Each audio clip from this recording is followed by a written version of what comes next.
The rain hammered down on Madison Avenue like bullets from heaven, each drop exploding against the cracked asphalt where Officer Rachel Turner stood, frozen, her hand trembling over her holster. "Don't talk." The voice cut through the storm, not a command but a desperate plea from a man she'd dismissed as just another struggling single father. In 12 seconds, everything she believed about heroes would shatter. Welcome to a story that proves courage doesn't live in uniforms or badges. Sometimes it sleeps in the shadows, with those society has forgotten. I invite you to follow this journey to its stunning conclusion, and please comment your city below so I can see how far this story has traveled. The patrol car's wipers fought a losing battle against the October deluge as Officer Rachel Turner guided her cruiser down Madison Avenue's darkest stretch. 3 years on the force, 27 years old, and still naive enough to believe that evil announced itself with sirens and flashing lights. The dashboard clock glowed 11:47 p.m., 13 minutes before her shift ended, 13 minutes before she could drive home to her empty apartment and pretend the job hadn't eaten another piece of her soul. "Unit 7-4, what's your 20 shutter?" The dispatcher's voice crackled through the static. Rachel grabbed the radio, her wedding ring, catching the streetlight, a ghost she still wore despite the divorce papers signed 8 months ago. "Madison and 3rd, heading back to the station." "Copy that. Stay safe out there, Turner. Stay safe." The words echoed hollow in the car's interior, mixing with the rain's percussion. She'd been safe her whole life, safe suburban childhood, safe college boyfriend who became a safe husband until he found someone safer than a cop's wife.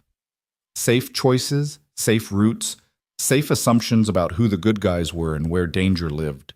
The streetlights flickered, casting amber pools that the rain immediately shattered. This part of Madison had been dying for years, strangled by foreclosures and forgotten by city planners who preferred their poverty invisible.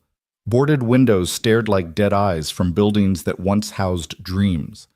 Now they sheltered ghosts, human and otherwise. Rachel slowed the cruiser, something pulling at her instincts. 3 years of training screamed at her to keep driving to make it back to the station where coffee waited and fellow officers would complain about overtime.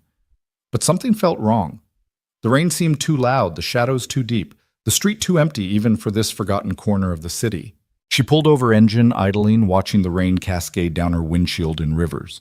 Her hand unconsciously checked her service weapon, a Glock 19 with 15 rounds she'd fired thousands of times at the range, but never once in anger. The weight felt both reassuring and accusatory. "Just 13 minutes, she whispered to herself, but her hand was already reaching for the door handle. The rain hit her like a physical force, immediately soaking through her uniform despite the department-issued raincoat. Water ran off her cap's brim in steady streams, blurring her vision. She should have stayed in the car, should have driven away, should have listened to that voice. Every cop develops the one that whispers about going home alive.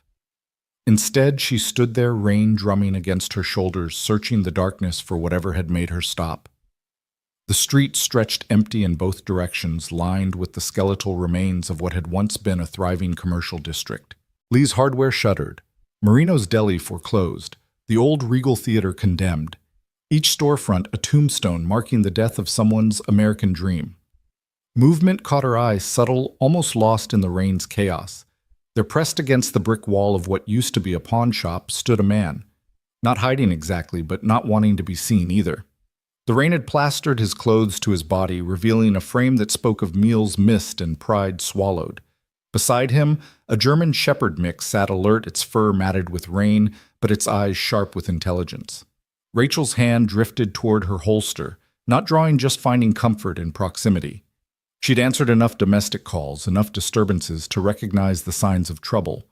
But this man didn't have the aggressive stance of someone looking for a fight. If anything, he seemed protective. Watchful. She took 3 steps forward, her boots splashing through puddles that reflected the dying streetlights. The man didn't move, didn't run, didn't threaten. He simply watched her approach with eyes that held too much knowledge for someone the world had clearly beaten down. "Sir, are you all right?" Her voice carried the professional distance they'd taught at the academy, firm but not aggressive, concerned but not involved. The man's lips moved, but the rain swallowed his words. She moved closer, close enough now to see the lines etched deep in his face. Not age lines, but the kind carved by worry and sleepless nights. His clothes, despite being soaked, were clean. Worn thin at the elbows and knees, carefully patched in places but clean. This wasn't a vagrant or an addict. This was someone trying desperately to hold on to dignity while the world stripped it away piece by piece. "Don't talk," he said louder this time, but still barely audible over the rain's roar. "Just listen." Every protocol, every training scenario flashed through Rachel's mind. This could be a distraction, a setup, a dozen different dangers wrapped in rain and shadow. Her hand tightened on her weapon's grip, still holstered but ready. "Sir, I need you to—" "Please." The word cracked like ice breaking.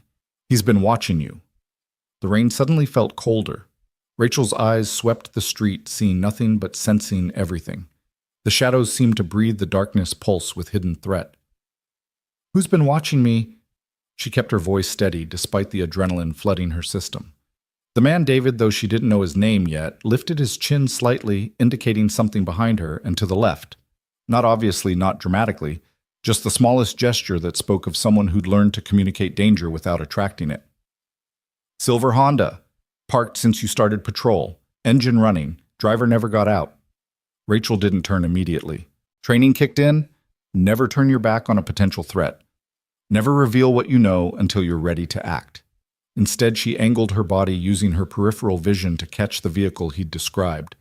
They're half hidden behind a dumpster exhaust, visible in the rain-cooled air. How had she missed it? "You're sure?" David nodded, water streaming from his hair. "I see things. People ignore me so they don't hide from me. He followed you from 10th Street. 10th Street. She'd made a traffic stop there 20 minutes ago. Routine speeding ticket, nothing memorable except the driver had been oddly nervous. Too nervous for a simple citation. She'd let him go with a warning, something her training officer would have called soft, but she'd been tired, eager to end her shift without paperwork. "Did you see the driver?" White male. 30s. Scar through his left eyebrow. Wearing a black jacket with— David paused, his dog suddenly tensing beside him, a low growl building in its throat. The shadows exploded into motion. A figure burst from the alley between buildings, moving fast despite the rain-slick pavement. Rachel's training took over hand to weapon, body squared, voice commanding, "Stop, police!" But he didn't stop, couldn't stop, wouldn't stop. The streetlight caught the knife in his hand blade, gleaming wet with rain that looked too much like blood in the amber light. 20 feet, 15, 10. Time fractured into fragments. Rachel's weapon clearing leather. The attacker's face twisted with rage or fear or madness. David moving not away but toward. The dog launching itself with primal fury. The rain falling between heartbeats, each drop suspended like crystals in the lightning flash of crisis. The collision was brutal. David hit the attacker from the side just as Rachel's finger found the trigger. They went down hard, the knife spinning away into the darkness, metal singing against concrete. The dog was on them instantly, jaws clamping on the attacker's arm, not biting through but holding, controlling. Rachel circled weapon-trained, searching for a clear shot that wouldn't risk David. Stop resisting, stop resisting. But the fight was already over. David had the man pinned using technique that spoke of training, maybe military. Maybe just the hard-earned education of survival. The attacker struggled briefly, then went limp, sobbing into the rain-soaked street. "Clear," David said quietly, professionally, like someone who'd said it before in places where clear meant everyone got to go home. Rachel holstered her weapon and pulled out her cuffs, her hand surprisingly steady as she secured the attacker. Only then, only when the immediate danger passed, did the reality hit her. This man, this single father she'd been ready to dismiss as just another hard-luck story, had saved her life. "Are you hurt?" she asked David, who was slowly standing, favoring his left knee. "I'm fine." He wasn't, she could see that, but fine was relative in this part of the city. The dog sat beside its owner, tail wagging slightly despite the chaos, proud of its part in the drama. David's hand found the dog's head, a gesture of comfort and connection that said more than words about their bond. "That was—" Rachel started, then stopped. What was it, brave, stupid, incredible, all of those and more? "Necessary," David finished quietly. Sirens approached. Someone had called it in. Blue and red lights painted the rain in patriotic colors as backup arrived. The scene would soon be crowded with officers, detectives, questions, and paperwork. But for now, in this moment between crisis and conclusion, Rachel really looked at the man who'd saved her. His name was David Chen, she'd learned later. 35 years old. Former Marine honorably discharged. Lost his wife to cancer 2 years ago. Lost his job when he took too much time off to care for her. Lost his house when the medical bills came due. Now living in his 1997 Ford Explorer with his 8-year-old son Marcus and their dog Scout. Working whatever day labor he could find, showering at the gym when he could afford the day pass, doing homework with his son by flashlight, never letting the boy know how close they were to the edge. But she didn't know any of that yet. All she knew was that this man, this stranger society, had written off, had risked everything to save her. Why? She asked as the first patrol car screeched to a halt nearby. David looked at her with those eyes that had seen too much, lost too much, but somehow still held on to something essential. Because that's what you do. You see someone in trouble, you help. Doesn't matter who they are or what you have. You help.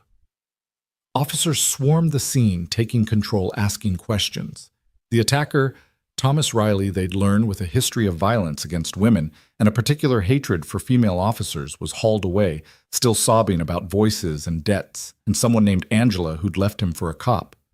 David stepped back, blending into the background as naturally as breathing, the invisible man becoming invisible again. But Rachel wouldn't let him disappear. Not this time. I need your statement. She told him, which was true, but not the whole truth. David hesitated. People like him had learned to avoid official notice, to slip through the cracks rather than risk the system's attention. But something in Rachel's eyes, genuine gratitude maybe, or recognition of his humanity, made him nod. They sat in her patrol car while the rain continued its assault on the city, the heater running, windows fogging, creating a temporary sanctuary from the chaos outside. Scout curled in the back seat, finally relaxing. David gave his statement clearly, concisely, with the kind of attention to detail that made Rachel think he'd been more than just a Marine intelligence maybe, or special operations. He'd noticed things others would miss. The Honda's license plate partial but enough. The attacker's shoes expensive, inconsistent with his claimed unemployment. The way he'd held the knife, trained not street. You've done this before, Rachel said. Not a question. Different context, David replied, and she knew enough not to push. They sat in comfortable silence for a moment, watching the crime scene techs arrive, the rain still falling like it might never stop. Rachel thought about her safe life, her safe choices, her safe assumptions. Here was a man who had nothing but still gave everything, who lived in his car but maintained dignity, who could have walked away but chose to stand. Do you need anything? She asked. Medical attention, food? I could. We're fine. The reflexive response of someone who'd learned that accepting help came with costs. Pride, independence, sometimes safety itself. Your son, Rachel said carefully. Where is he now? For the first time, David's composure cracked slightly. At the library. They're open until midnight. He's doing homework. Marcus he's a good kid. Straight A's. Wants to be an engineer. Pride and pain mixed in his voice. He doesn't deserve this. Neither do you. David almost smiled, an expression that transformed his face, revealing the man he'd been before life's brutal mathematics had subtracted everything but survival. My shift's over, Rachel said, suddenly surprising herself. The library's about to close. How about I give you and Marcus a ride? We have a car. In this rain, with your knee. She'd noticed him favoring it more as the adrenaline wore off. Come on, let me do this. David studied her for a long moment. Trust was currency in his world, spent carefully and rarely. But something passed between them. Understanding maybe, or recognition of shared humanity despite their different circumstances. Okay, sit, he said finally. Thank you. They drove through the rain-soaked streets toward the library Scout Alert in the back seat. David quiet beside her. Rachel thought about the randomness of it all, how she'd almost driven past, how David could have stayed hidden, how the knife could have found its mark. Thin margins between salvation and disaster, between hero and victim, between visible and invisible. The library appeared through the rain like a lighthouse, its windows glowing warm against the night, and there, visible through the glass doors, sat a young boy at a corner table, surrounded by books, writing intently in a notebook, while a security guard watched benevolently from nearby. "That's Marcus," David said, and his entire being softened. Rachel watched as David limped into the library, saw the boy's face light up, despite obviously trying to play it cool. Saw the casual way David checked the homework, the gentle hand on his son's shoulder, the careful maintenance of normalcy despite their circumstances. Marcus packed up his books efficiently, clearly used to mobile living, and followed his father out without complaint or question. "This is Officer Turner," David told his son. "She gave us a ride." Marcus studied Rachel with intelligent eyes that missed nothing his father's son. "Thank you, ma'am." "You can call me Rachel," she said, surprising herself again. They drove to where David's Explorer was parked, a 24-hour Walmart lot where security didn't hassle people who kept to themselves. The SUV was old but clean windows covered with sunshades for privacy, the back carefully organized with plastic bins, and a sleeping area that spoke of military precision applied to homelessness. "Thank you," David said again, helping Marcus into the vehicle, Scout jumping in after. Rachel sat in her patrol car for a long moment after they'd settled in for the night, watching the rain streak her windshield. She thought about her apartment, 2 bedrooms mostly empty since the divorce. Thought about the system that could somehow let a veteran and his honor student son live in a parking lot. Thought about heroes and villains and all the gray spaces between. Her phone buzzed. Text from her sergeant. "Heard you had some excitement. You okay?" She typed back, "Fine. Hero civilian assisted. Get his info for commendation." Rachel looked at the Explorer, its windows now dark, a family settling in for another night of careful invisibility. A commendation would mean attention bureaucracy questions David couldn't afford to answer. The system that might help could just as easily hurt child services asking if a car was a suitable home, social workers with good intentions and inflexible rules. "Working on it," she typed, then deleted it. Started again. "We'll follow up tomorrow." But tomorrow was already forming in her mind, different from the today she'd expected. Tomorrow would involve conversations with people she knew, her cousin, who managed a restaurant and might need reliable help, her friend at the VA, who knew how to navigate the system's maze, the sergeant who ran the department's community outreach and had more flexibility than most. She drove home through the rain, but her mind stayed in that parking lot. At her apartment, she stood in her extra bedroom empty, except for boxes she still hadn't unpacked from the divorce. 15 minutes from that Walmart, walkable to 3 schools. The rental market was tough, she knew. Background checks and credit reports and first-last deposit created walls higher than most could climb. But she was a cop. Her word meant something. Her recommendation could open doors. That night, Rachel couldn't sleep. She kept thinking about David's words, "You see someone in trouble, you help." So simple, so complicated, so much harder than pulling a trigger or writing a ticket or following procedure. Real help meant risk, meant involvement, meant stepping out of the safe zones she'd built around her life. At 3 a.m., she gave up on sleep and made coffee. Sat at her kitchen table with her laptop researching. Veteran services underfunded and overwhelmed. Homeless families, thousands in the city, invisible by necessity. The gap between working poor and stable life wider than the Grand Canyon and just as deadly to cross. She found David's service record, public information mostly, Force Recon Marine, 2 tours in Afghanistan, Bronze Star, Purple Heart. Honorable discharge. The dry facts that said nothing about the man who'd watched over her from the shadows, who'd thrown himself at an armed attacker without hesitation. By dawn, she had a plan. Not perfect, not complete, but something. She found David's Explorer in a different lot. Smart never stay in the same place twice. Knocked gently on the window. David appeared instantly alert despite the early hour Scout beside him. In the back, Marcus slept on the exhausted sleep of a child carrying adult burdens. Coffee. She offered a cup from the shop down the street. David accepted it carefully, stepping out of the vehicle to avoid waking his son. The morning was crisp, yesterday's rain leaving everything clean and sharp. "I want to help," Rachel said directly. No build-up, no dance around it. "We don't need—" "Stop." She held up her hand. "Yesterday you said when someone's in trouble you help. Well, I'm in trouble. I've been a cop for 3 years, and yesterday was the first time I really saw this city, really saw the people in it. That troubles me. So help me understand. Help me do better." David studied her over the coffee cup, steam rising between them like incense. It's not that simple. I know, but neither was jumping that guy with the knife. A small smile. That was simple. He was going to hurt you. I could stop him, so I did. Then let me be simple too. You need stable housing for Marcus. I have an empty bedroom. You need work that pays enough to get back on your feet. I have connections. You need someone to see you as more than a statistic or a problem. I see you. You don't know us. I know enough. I know you're the kind of man who saves strangers. I know you're raising a son who does homework in a library instead of running the streets.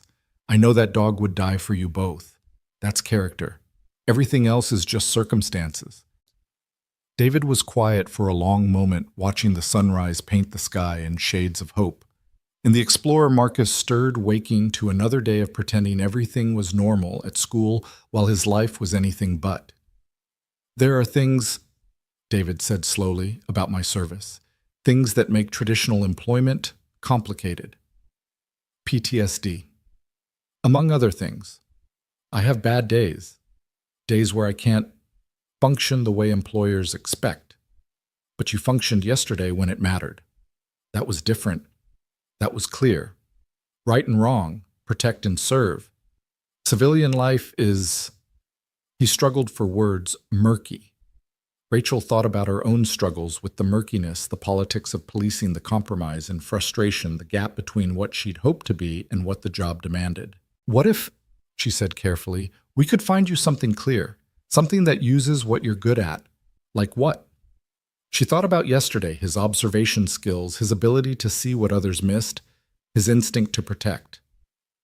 The department has civilian positions, community liaison, youth programs, things where your experience would be an asset, not a liability. They don't hire homeless veterans with PTSD for those jobs. They don't know what I know. They didn't see what I saw. Rachel pulled out her phone, showed him an email she'd drafted at 4 a.m. to her sergeant. A recommendation so strong it bordered on demanded. I've got 3 years of perfect record. Never asked for anything. Never pushed. That currency spends if you use it right. Why? David asked the same question she'd asked him yesterday. Because that's what you do. She echoed his words back. You see someone in trouble, you help. Marcus appeared in the Explorer's window, rubbing sleep from his eyes. He saw his father talking to Rachel and smiled a child's smile, trusting and innocent despite everything. Hi, Officer Rachel, he called out. Hey, Marcus, how'd the homework go? Got it all done. We're studying the Revolutionary War. Did you know George Washington's troops went the whole winter at Valley Forge with barely any food or shoes, but they didn't give up? Rachel looked at David, saw him seeing her understand. The parallel wasn't lost on any of them. Your dad's a hero, she told Marcus. He saved me yesterday. Marcus nodded matter-of-factly. He does that. He saved a lady from a fire once and stopped a man from hitting his kid at the park. And, Marcus, David said, gently embarrassed. It's true, the boy insisted with 8-year-old certainty. Rachel made a decision, the kind that changes lives, hers, theirs, maybe others down the line. Marcus, how would you like to see your dad get a medal? The boy's eyes widened. David immediately shook his head. No attention. We can't. Trust me, Rachel said. I know how to do this right. Quiet ceremony, no media, just the department recognizing what you did. But more importantly, it creates a record. A formal acknowledgement that you're one of the good guys. That matters when you're applying for jobs, for housing, for everything. She's right, Dad, Marcus said quietly. You always tell me to be proud of doing the right thing.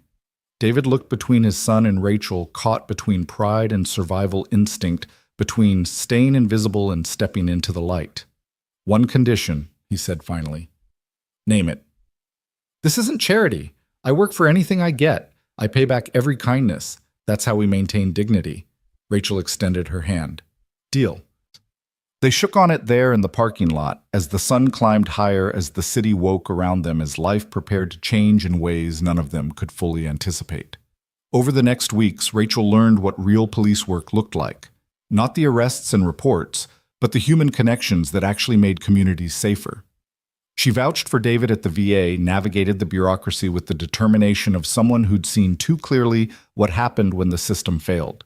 She convinced her sergeant to interview David for a civilian position part-time, at first working with at-risk youth. Who better to reach kids on the edge than someone who'd been over it and climbed back? The spare bedroom in her apartment became Marcus's first stable home in 2 years. The boy bloomed like a plant, finally given sunlight, his grades soaring even higher, his smile appearing more often. Scout patrolled the apartment like she'd always belonged there, splitting her time between guarding Marcus while he studied and sitting with David on the bad nights when the war came back uninvited. David struggled at first with accepting help with being seen, with trusting that this wasn't temporary. But gradually, incrementally, he began to rebuild. The part-time position became full-time. The VA finally came through with proper treatment. The nightmares decreased, though they never fully disappeared. Some wounds never completely heal. They just become part of who you are. 3 months after that night in the rain, David stood in the community center teaching a group of teenagers basic self-defense. Half of them had records. Most had stories that would break hearts.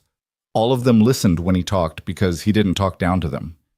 He knew their struggles weren't abstract. He'd lived versions of them. The thing about rock bottom, he told them, demonstrating a defensive stance, is that it's solid. You can build from there, but you got to be willing to see the people reaching down to help you up. And more importantly, once you're up, you got to reach back for the next person. Rachel watched from the doorway, still in uniform, just off shift. She'd made this her regular stop, checking in on the program, on David, on the kids who were starting to trust that maybe the system could include people who actually cared. After class, as the teenagers filed out, some nodding respect to Rachel, a few actually making eye contact, David approached her. "Thank you," he said, as he did every time they met. "Stop thanking me," she replied, as she always did. "You saved my life." "You saved mine," he countered, "and Marcus's. Then we're even." David smiled, that expression that still transformed his face, showing the man he was becoming again, or maybe for the first time without the weight of war or loss or survival crushing him down. "There's someone I want you to meet," he said, gesturing to a woman sitting in the corner with a young child. "Sarah and her daughter. They're living in their car. Sound familiar?" Rachel looked at the woman, young, tired, holding herself with the kind of rigid control that suggested pride was all she had left. The child, maybe 5, coloring intently in a worn notebook. "You vouching for her?" Rachel asked. "She's good people. Just had bad circumstances pile up. Lost her job when the factory closed. Couldn't make rent. Been keeping it together for 6 months, but winter's coming." Winter. Rachel remembered David's stories about last winter, the constant cold, the struggle to keep Marcus warm, the fear that child services would take his son if anyone noticed their situation. "You have a plan?" David nodded. "There's a maintenance position opening at the shelter on 5th. I know the manager. He'll hire her if someone vouches. She's handy, knows electrical and plumbing. Her dad was a contractor, taught her the trades. And housing. That's where I was hoping you might help. You know landlords now, people who trust your word." Rachel did know landlords now. In 3 months, she'd built a network of people willing to take chances on her recommendations.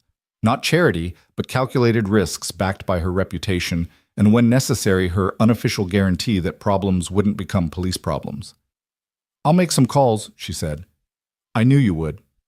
David paused, then added, "She reminds me of something you said that first morning, about seeing the city for the first time, really seeing it." "Yeah. There are thousands of us. Invisible people, living in cars and shelters on the streets. Most of us aren't addicts or criminals.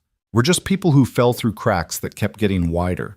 A medical bill, a factory closing, a war that followed us home. And once you fall, climbing back up alone is almost impossible." Rachel thought about her safe life, how thin the margins really were. One injury, one job loss, one bad break, and anyone could be David or Sarah or the thousands of others trying to stay invisible while maintaining dignity. "So we make ladders," she said. "One rung at a time. One person at a time," David agreed. That night, Rachel had dinner with David and Marcus in the apartment that had become their home. Marcus excitedly showed her his science project, a model of a bridge designed to hold maximum weight with minimum materials. The metaphor wasn't lost on any of them. Engineering, Marcus explained eagerly, is about finding the strongest structure with what you have available. You can't always have the best materials, but you can always find the best design. Scout lay at their feet, content in the way of dogs who know their pack is safe. Outside, rain began to fall again, but inside was warm and dry and stable. "I've been thinking," David said as they cleared the dishes, "about that night, about why I was there in that exact spot at that exact moment." "Fate," Rachel suggested, half joking. "Purpose," David corrected. "For 2 years I thought I'd lost mine. Thought I was just existing, keeping Marcus fed and safe, but not really living. Then I saw you that night and I knew, clear as I've ever known anything. This was why I was there. All of it, the loss, the struggle, the invisibility, it put me in position to help when it mattered." "You would have helped anyone." "Maybe, but it wasn't anyone. It was you. Someone who could help others. Who would help others." That multiplies the good, doesn't it? Rachel thought about Sarah and her daughter, about the teenagers in David's class, about the ripples spreading out from one moment of courage in the rain. "Yeah," she said, "it does." Later, after Marcus had gone to bed and David had retreated to his room to wage his nightly battle with memories, Rachel stood at her window, watching the rain. The city spread out below, millions of lights hiding millions of stories. How many invisible people were out there? How many potential heroes dismissed as problems? How many David Chens waiting for someone to truly see them? Her phone buzzed. Text from dispatch about a homeless veteran causing a disturbance at a convenience store. 2 years ago, 3 months ago, she would have responded by the book. Arrest if necessary, move along if not maintain order above all. Now she texted back, "On my way, I'll handle it." Because handling it meant something different now. It meant seeing the person, not just the problem. It meant understanding that sometimes disturbing the peace was the only way to be heard. It meant remembering that everyone was one bad day, one missed payment, one closed factory away from invisibility. She grabbed her keys, her badge, and something more, the knowledge that real protection and service happened in the margins, in the shadows, in the spaces where official policy ended and humanity began. The rain intensified as she drove toward the disturbance, but she didn't mind. Rain had brought David into her life, had washed away her safe assumptions and comfortable blindness. Now every drop reminded her of that night, of the courage, of the invisible, of the thin line between saved and lost. The convenience store came into view, its neon glow harsh against the darkness. A man stood outside, agitated, arguing with the clerk through the door. Other units would arrive soon, ready to arrest or forcibly remove. But Rachel got there first, approaching slowly, hands visible, voice calm. "Hey there," she said. "Rough night." The man turned, ready to fight or flee, then saw something in her face, recognition maybe, or just the absence of judgment. "They won't let me buy food," he said. "I got money. I showed them. But they said I smell bad, that I'm scaring customers." Rachel looked at the clerk through the window, young and frightened, probably told to keep the homeless away by a manager safe in suburbia. "Wait here," she told the veteran. She entered the store, had a quiet conversation with the clerk, explained that refusing service to someone with money was discrimination, that this man had served his country, that compassion cost nothing but paid dividends in community safety. 5 minutes later, the veteran had his food. As he left, he stopped beside Rachel's patrol car. "You're different," he said. "I learned from someone that you see someone in trouble, you help," she replied. Simple as that. Simple as that. But it wasn't simple, not really. It was hard and complicated and sometimes heartbreaking. It meant fighting the system from inside while trying not to let it corrupt the impulse to help. It meant seeing too much suffering and not being able to fix it all. It meant carrying stories like David's and Sarah's and this veteran's, knowing that for everyone she helped, dozens remained invisible. But it was also necessary. As necessary as David's tackle in the rain, as necessary as Scout's loyal protection, as necessary as Marcus's determination to excel despite everything. Because courage wasn't just about the dramatic moments, the knife fights, and heroic interventions. Real courage was quieter, steadier. It was David getting up each day to face his demons while raising his son. It was Sarah keeping her dignity while living in a car. It was Marcus doing homework by flashlight without complaint. It was Rachel choosing to see what was easier to ignore. The rain continued as she drove home, but the city looked different now, not darker but more complex, full of hidden stories and invisible heroes of people one paycheck or one kindness away from completely different lives. She thought about her old partner who'd quit the force, said he couldn't take seeing the worst of people every day. But that wasn't what she saw anymore. She saw the best of people in the worst circumstances. She saw courage that didn't wear uniforms or carry badges. She saw humanity persisting despite systems designed to grind it down. Her phone rang. David. "Sarah got the job," he said without preamble. "Starts Monday." "That's great. What about housing?" "Working on it. But she's got hope now. That's everything." Hope. Such a small word for such a powerful force. The difference between existing and living, between invisible and seen, between falling and flying. "You did good," Rachel told him. "We did good," he corrected. "That's how it works. No one climbs alone." After they hung up, Rachel thought about that phrase, "no one climbs alone." It was the opposite of everything she'd been taught professionally and personally. Self-reliance, independence, standing on your own 2 feet. These were the virtues her culture celebrated. But David had shown her something different. Interdependence. Community. The radical act of accepting help and offering it in return. 3 months had passed since that night in the rain, but in many ways it was still happening. Every day brought new challenges, new invisible people becoming visible, new opportunities to choose between safety and service. The knife-wielding attacker was in prison, but the real danger, the indifference that let people fall through cracks, that was the ongoing threat Rachel now fought. She pulled into her apartment complex, noting David's light was still on. Probably reviewing job applications for the youth program, looking for kids everyone else had written off. He had an eye for potential that others missed, probably because he knew what it felt like to be dismissed. Inside, she found him at the kitchen table, surrounded by files scoured at his feet. "Can't sleep?" she asked. "Sarah's daughter, Lily. She hasn't talked since they lost their home. Selective mutism, the shelter psychologist says.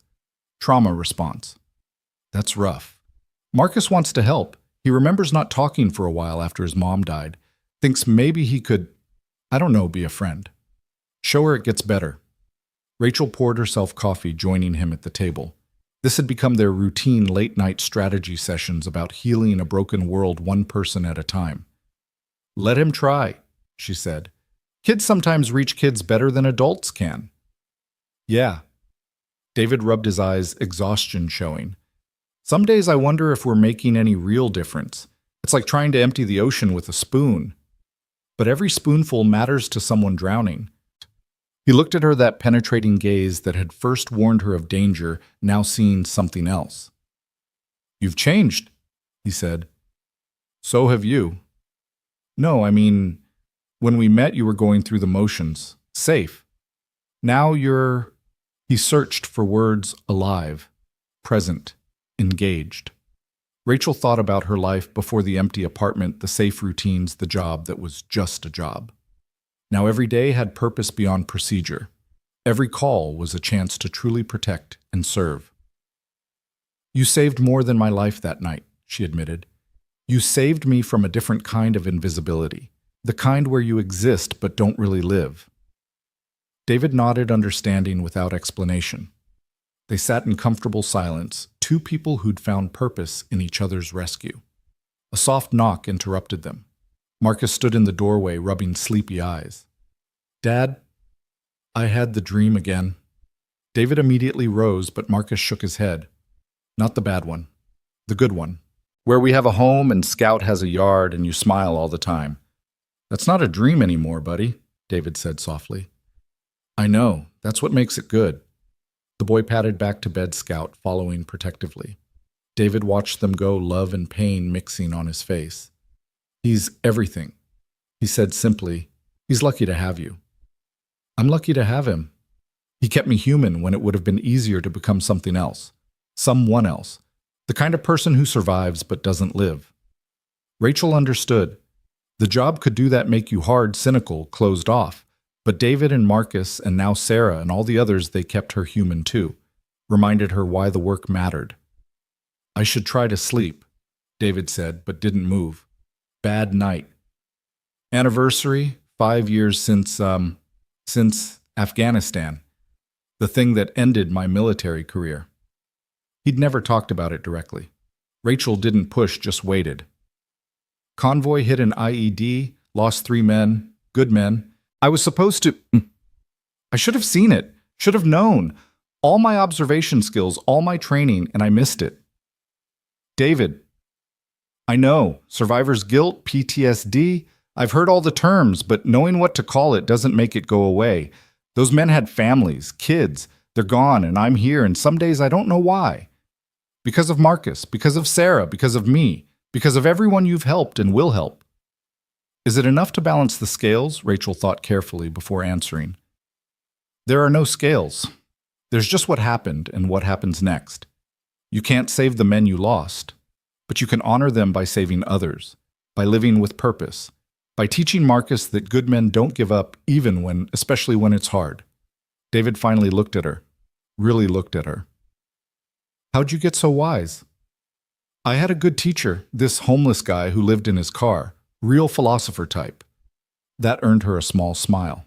Sounds like a troublemaker. The best kind. They sat there until dawn talking about everything and nothing about the people they'd been and were becoming about the city's invisible population and their visible dreams. When the sun finally rose, painting the apartment in golden light, David stood to make breakfast for Marcus. Thank you, he said as always. Stop thanking me, she replied, as always. But this time he shook his head. No, gratitude matters. It's what separates surviving from living. Being thankful means you recognize good in the world even when bad seems overwhelming. He was right, Rachel realized. Gratitude was a choice like courage, like seeing the invisible, like helping when it would be easier to walk away. Marcus emerged dressed for school, backpack ready. He hugged his father, then surprised Rachel with a hug too. Thanks for letting us stay, he said with 8-year-old sincerity. Thanks for making it home, she replied. As they prepared for their day, David to the community center, Rachel to her shift, Marcus to school, the apartment filled with the comfortable chaos of family. Not traditional family, maybe, but real nonetheless. Forged in crisis, strengthened by choice, held together by something more powerful than blood or law. Before leaving, Rachel checked her phone. 3 messages about homeless individuals causing problems. Once she would have seen only the problems. Now she saw the people. Each call was an opportunity to connect, to redirect, to possibly save someone the way David had saved her. Be safe out there, David called as she headed to the door. Always am, she replied, then added, now. Because now she understood what safety really meant. It wasn't about avoiding danger, it was about facing it with backup, with community, with people who'd catch you if you fell. Real safety came from knowing you weren't alone, that invisible threads connected you to others who'd stand in the rain and fight for strangers. The city waited outside, full of its usual chaos and occasional miracles. Rachel adjusted her badge, checked her weapon, and stepped into it. Ready to serve and protect in ways the Academy never taught, but David had demonstrated. Ready to see the invisible and make them matter. The warehouse district at dawn looked like a mouthful of broken teeth, each abandoned building a gap where commerce used to thrive. Rachel's patrol car moved slowly through the maze of empty loading docks and rusted fire escapes, her radio crackling with routine checks from other units. 6 months had passed since that night in the rain, since David Chen had changed the trajectory of her life, and now she saw these forgotten spaces differently, not as areas to avoid or quickly patrol through, but as potential shelters for the invisible, the places where people like David once sought refuge from judgment and cold. Unit 7-4. We've got a 1054 at the old Brennan Textile Building, dispatch called. Possible deceased called in by urban explorers. Rachel's stomach tightened. 1054 dead body. In places like this, it usually meant someone homeless had died alone, frozen or sick, or simply given up. She grabbed her radio. Unit 74 responding. ETA 3 minutes. The Brennan building stood 7 stories of industrial decay, its windows mostly shattered walls tagged with graffiti that told stories of territory and survival. 2 teenagers waited by a gap in the chain-link fence, their expensive cameras and urban exploration gear marking them as thrill seekers who'd found more than Instagram content. Third floor, one of them said, pale and shaken. We were just taking pictures. We didn't touch anything. Rachel called for backup, and the coroner then entered the building. The stairs creaked under her weight, each step echoing in the vast emptiness. The third floor opened into a massive space that once housed textile looms, now home to pigeons and decay. In the far corner beneath a relatively intact section of roof, she found him. Not deceased, not yet, but close. An elderly black man, maybe 70, wrapped in layers of threadbare blankets, his breath coming in rattles that spoke of pneumonia or worse. His eyes flickered open as she approached, confused and fever-bright. "Sir, I'm Officer Turner. I'm here to help." "What's your name?" His lips moved no sound at first, then barely a whisper. William Foster. Rachel immediately called for paramedics, upgrading the call from deceased to critical medical. While waiting, she knelt beside William, checking his pulse, weak but steady. His belongings were meager but organized, a Bible held together with rubber bands, a folder of documents in a plastic bag, a photograph of a woman and 2 children protected in a Ziploc bag. "My papers," William managed, gesturing weakly at the folder. "Important." Rachel opened it carefully. Inside were military discharge papers from Vietnam, a Bronze Star citation, Social Security documents, and surprisingly deed papers for a house on Maple Street dated 1975. "You own a house?" she asked gently. William's eyes filled with tears. "Lost it. Reverse mortgage. They said I could stay, but then the bank. My daughter, she tried to help, but..." The story came in fragments as they waited for the ambulance. William had owned his home free and clear until his wife got cancer. Medical bills mounted. A reverse mortgage seemed like salvation, access his home's equity to pay for treatment. But after his wife died, the terms became predatory. Missed payments during his grief led to foreclosure. His daughter lived in Seattle, had tried to help, but she had her own struggles. Pride kept him from telling her he was on the streets. 2 years, he whispered. 2 years out here, invisible. The paramedics arrived, stabilizing William, preparing him for transport. As they lifted him onto the gurney, he grabbed Rachel's hand with surprising strength. "My things, please." "I'll keep them safe," she promised, gathering his few possessions. At the hospital, Rachel stayed while doctors worked on William. Severe pneumonia, malnutrition, dehydration, a constellation of conditions that killed homeless elderly every winter. But William was a fighter, the doctor said, military tough. He might make it. Rachel called David from the waiting room. "I need your help." "What's wrong?" She explained about William, about the house, about the daughter who didn't know her father was dying on the streets of the city where he'd once owned property. "I'll find the daughter," David said immediately. "What's her name?" Rachel checked William's documents. Angela Foster Mills, Seattle area. On it, "How bad is he?" "Bad, but fighting." "Marines don't quit," David said quietly. "Neither do we." While David worked his networks, he'd become surprisingly good at finding people using skills from his intelligence days. Rachel dove into William's case. The reverse mortgage company Equity Solutions Inc. had a reputation. Dozens of complaints, particularly targeting elderly veterans. Legal, but predatory, operating in the gray spaces where ethics went to die. Her sergeant found her in the hospital cafeteria at shift change, still in uniform, surrounded by paperwork. "Heard you found another project," Sergeant Mills said, not unkindly. Since David's commendation ceremony, Mills had become more supportive of what he called Rachel's humanitarian tangents. He served in Vietnam, has a Bronze Star, lost his house to predatory lending. Now he's dying of pneumonia he caught sleeping in an abandoned building. Mills sat down, his expression hardening. "Equity Solutions. You know them." "My uncle almost lost his place to them. Bastards are legal vampires." He paused. "What do you need?" "Time, resources, maybe legal help." "The department has that new partnership with the Veterans Legal Alliance. I'll make a call." This was new Mills actively helping rather than just tolerating her efforts. The change had been gradual but real, spreading through the department as success stories accumulated. David's youth program had cut juvenile recidivism by 30%. 3 of Rachel's homeless contacts had become informal community watchers, preventing 2 robberies and finding a missing child. The invisible were becoming visible and, more importantly, valuable. David called back an hour later. Found her. Angela's a nurse at Seattle Children's Hospital. Single mom, 2 kids. She's been sending money to what she thought was her father's apartment. Someone's been cashing the checks. Jesus. Gets worse. She thinks he's angry at her, won't return calls. Doesn't know the apartment building was demolished 8 months ago. Can you... Already called her. She's on a flight tonight. Should be there by 10. Rachel felt the familiar surge of possibility, the feeling that maybe this time they could unbreak something broken. You're amazing. I'm motivated, David corrected. Every elderly veteran on the streets could be me in 30 years if things had gone differently. William stabilized over the next 12 hours, antibiotics fighting the infection fluids, restoring some strength. When he woke fully, Rachel was there with good news. Angela's coming, she said simply. The old man's face crumbled. She can't see me like this. I was supposed to be...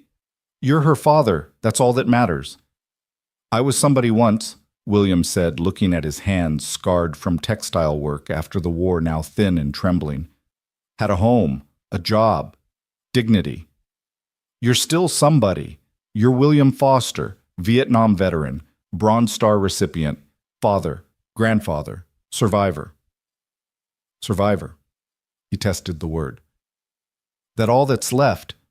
Rachel thought of David, of Sarah, of all the invisible people she'd met. Surviving is the first step. Then comes living again. Angela arrived that night rushing into the hospital room with 6 months of guilt and 2 years of misdirected anger. The reunion was tearful, complicated, full of explanations and apologies. Rachel stepped out to give them privacy, finding David in the waiting room with Marcus and Scout. Thought you might need backup, David said. Marcus held a get well card he'd made addressed to Mr. Foster, American Hero. The boy's empathy never ceased to amaze Rachel, perhaps, because he knew what it felt like to have a father struggling with dignity. Can we see him? Marcus asked. Let's give him time with his daughter first. They waited, this unusual family forged by circumstance and choice. Around them, the hospital hummed with its usual drama, lives ending and beginning, suffering and healing, the whole human experience compressed into fluorescent lit corridors. Angela emerged after an hour, eyes red but determined. She looked at the small group without surprise, somehow knowing these were her father's advocates. He told me what you did, she said to Rachel. Thank you. I just called for help. No, before that. You saw him. Most cops would have just called the coroner and moved on. You saw him as a person. David stepped forward. Ma'am, I run a program for veterans in crisis. We have resources, temporary housing, legal aid. Your father doesn't have to go back to the streets.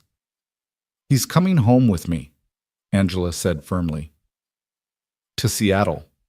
Should have happened 2 years ago, but he was too proud and I was too hurt to push past it. The house, Rachel said. The reverse mortgage. There might be legal remedies. Predatory lending, targeting veterans, judges don't like that. Angela's expression hardened. They stole his home. The home he bought with my mother where I grew up, where my kids should have been able to visit their grandfather. We know lawyers, David said quietly. Good ones, angry ones, the kind who take cases like this personally. Within a week, William's case had become a cause.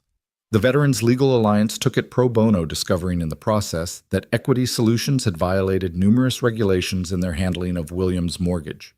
The local news picked up the story, elderly black veteran Bronze Star recipient lost home to predatory lending, nearly died on the streets.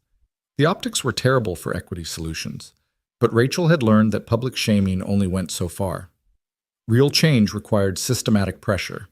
She worked with David and the legal team, identifying 17 other elderly veterans who'd lost homes to the same company. They organized them, creating a class action potential that made Equity Solutions lawyers nervous. The breakthrough came from an unexpected source. Marcus, doing research for a school project on community heroes, had been reading through William's military citations. He found something everyone else had missed. William had saved the life of a lieutenant in Vietnam, pulling him from a burning helicopter. That lieutenant was now Senator James Crawford, chair of the Veterans Affairs Committee. "We should write to him," Marcus suggested with the simple clarity of childhood. David looked at Rachel. "Kid's got a point." The letter Marcus wrote with David's help was devastating in its simplicity. A child writing about meeting Mr. Foster, about how heroes shouldn't die alone in abandoned buildings, about how America's promise to its veterans seemed broken but could be fixed. Senator Crawford's response came within 48 hours. Not a form letter, but a personal call to David's cell phone. "I remember William Foster," the senator said. "He carried me 3 miles through jungle with 2 bullets in his shoulder. I owe him my life. What do you need?" What they needed was leverage, and Crawford provided it. Federal investigation into equity solutions. Congressional hearing on predatory lending targeting veterans. Media attention that went national. 3 months later, William stood in his old house on Maple Street, keys in hand. The legal settlement had not only returned the property, but paid damages. The house needed work years of neglect showed, but it was his again. "I want to make it a transitional home," William announced, surprising everyone. "For veterans getting back on their feet. Angela's helping me set up a nonprofit, Foster House." Rachel watched David's reaction, the recognition of another invisible person choosing to become a ladder for others to climb. The renovation became a community project. David's youth program kids helped with painting and landscaping, learning construction skills and history from William's stories. Sarah, now stable in her maintenance job and apartment organized, donated furniture and supplies. Marcus designed a garden plan for the backyard, vegetables for the residents, flowers for beauty, because both were necessary. Officer Turner became a regular presence, not as law enforcement, but as friend and advocate. She'd learned to navigate between her official role and her unofficial mission, using her position to open doors while keeping her heart open to the stories behind the statistics. One evening, as they worked on installing new windows in Foster House, William pulled Rachel aside. "That day in the warehouse, I was ready to let go," he admitted.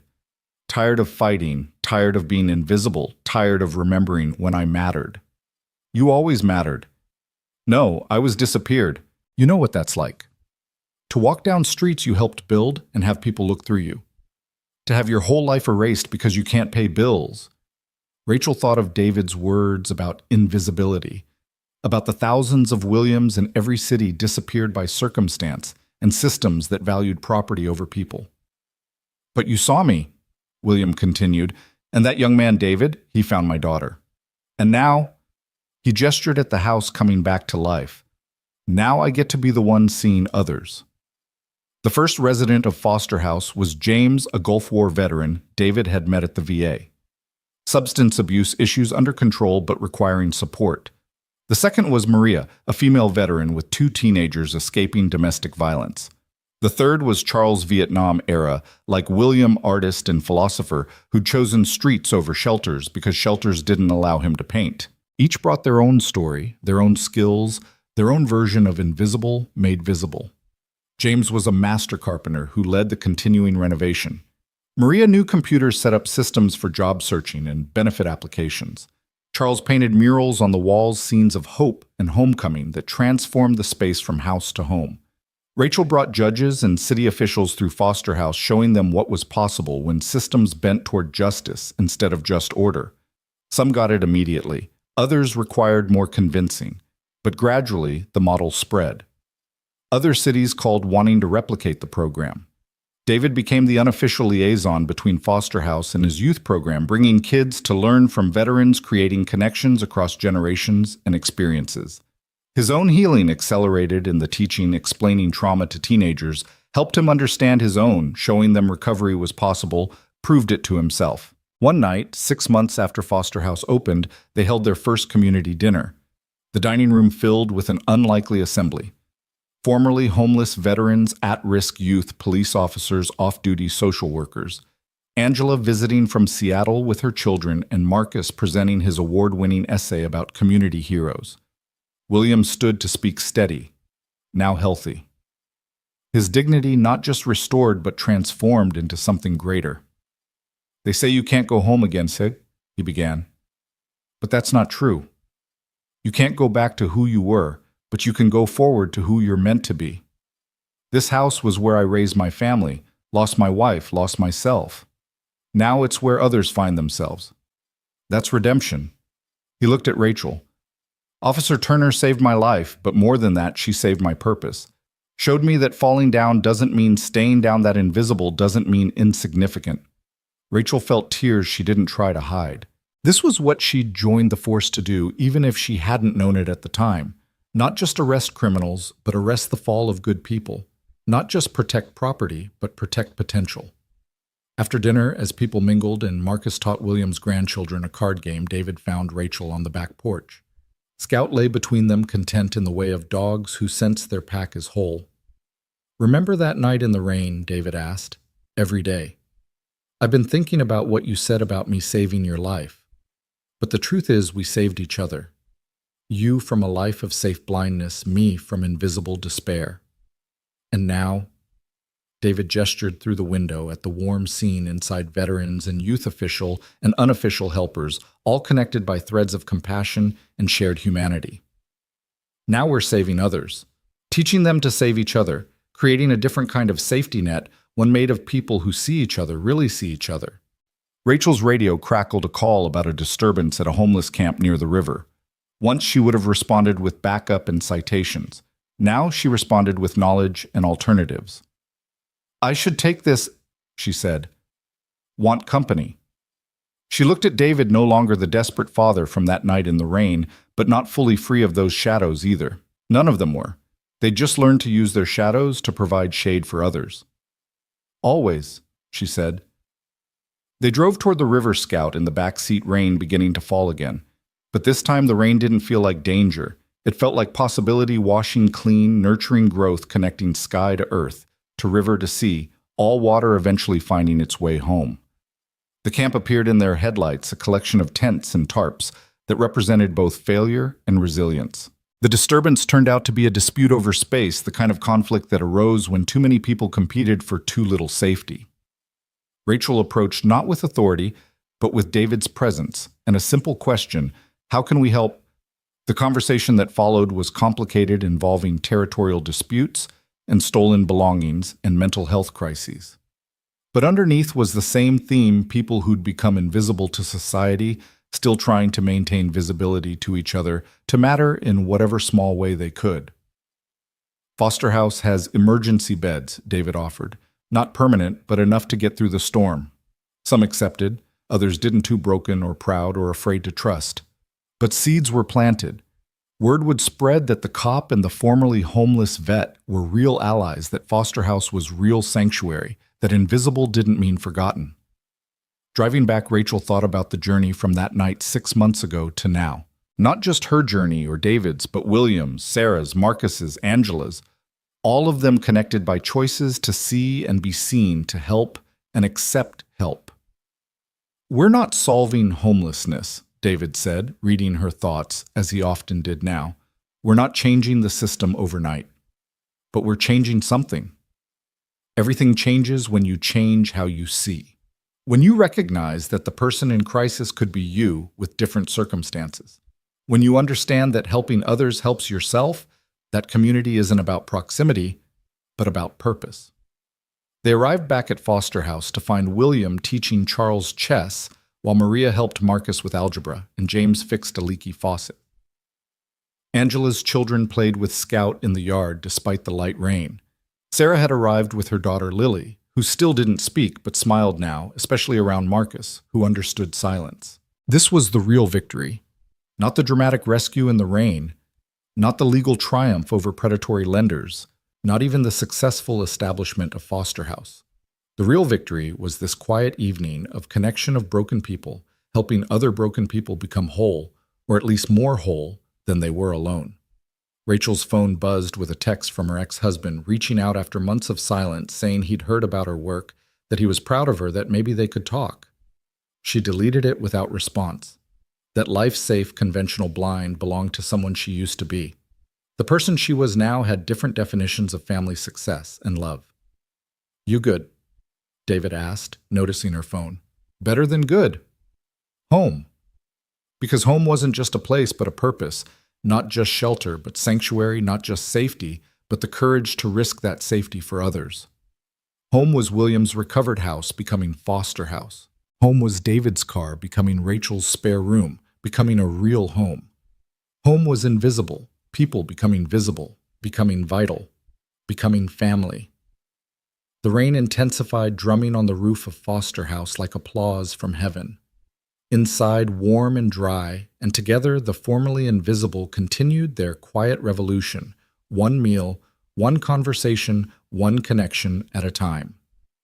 They were writing new stories over old pain, creating beauty from brokenness, proving that redemption wasn't just possible, but perpetual, always available to those brave enough to see and be seen. As the evening deepened, Rachel helped serve second helpings of James's surprisingly good chili, while David led a discussion about job interview skills and William dozed in his chair, peaceful in his own home again.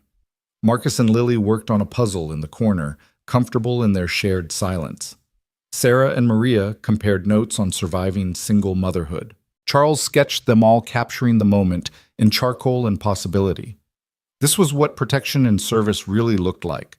Not just arresting the bad, but amplifying the good. Not just maintaining order, but nurturing justice. Not just managing poverty, but defeating invisibility with the radical act of genuine sight.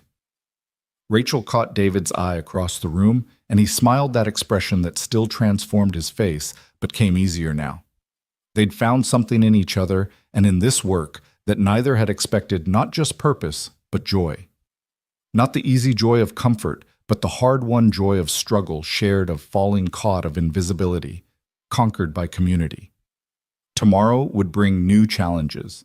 More Williams dying in warehouses, more Sarahs living in cars, more Davids choosing between dignity and survival. The system wouldn't change overnight, might never fully change. But tonight in this house, reclaimed from loss, surrounded by people, reclaimed from invisibility, they had something powerful, proof that another way was possible.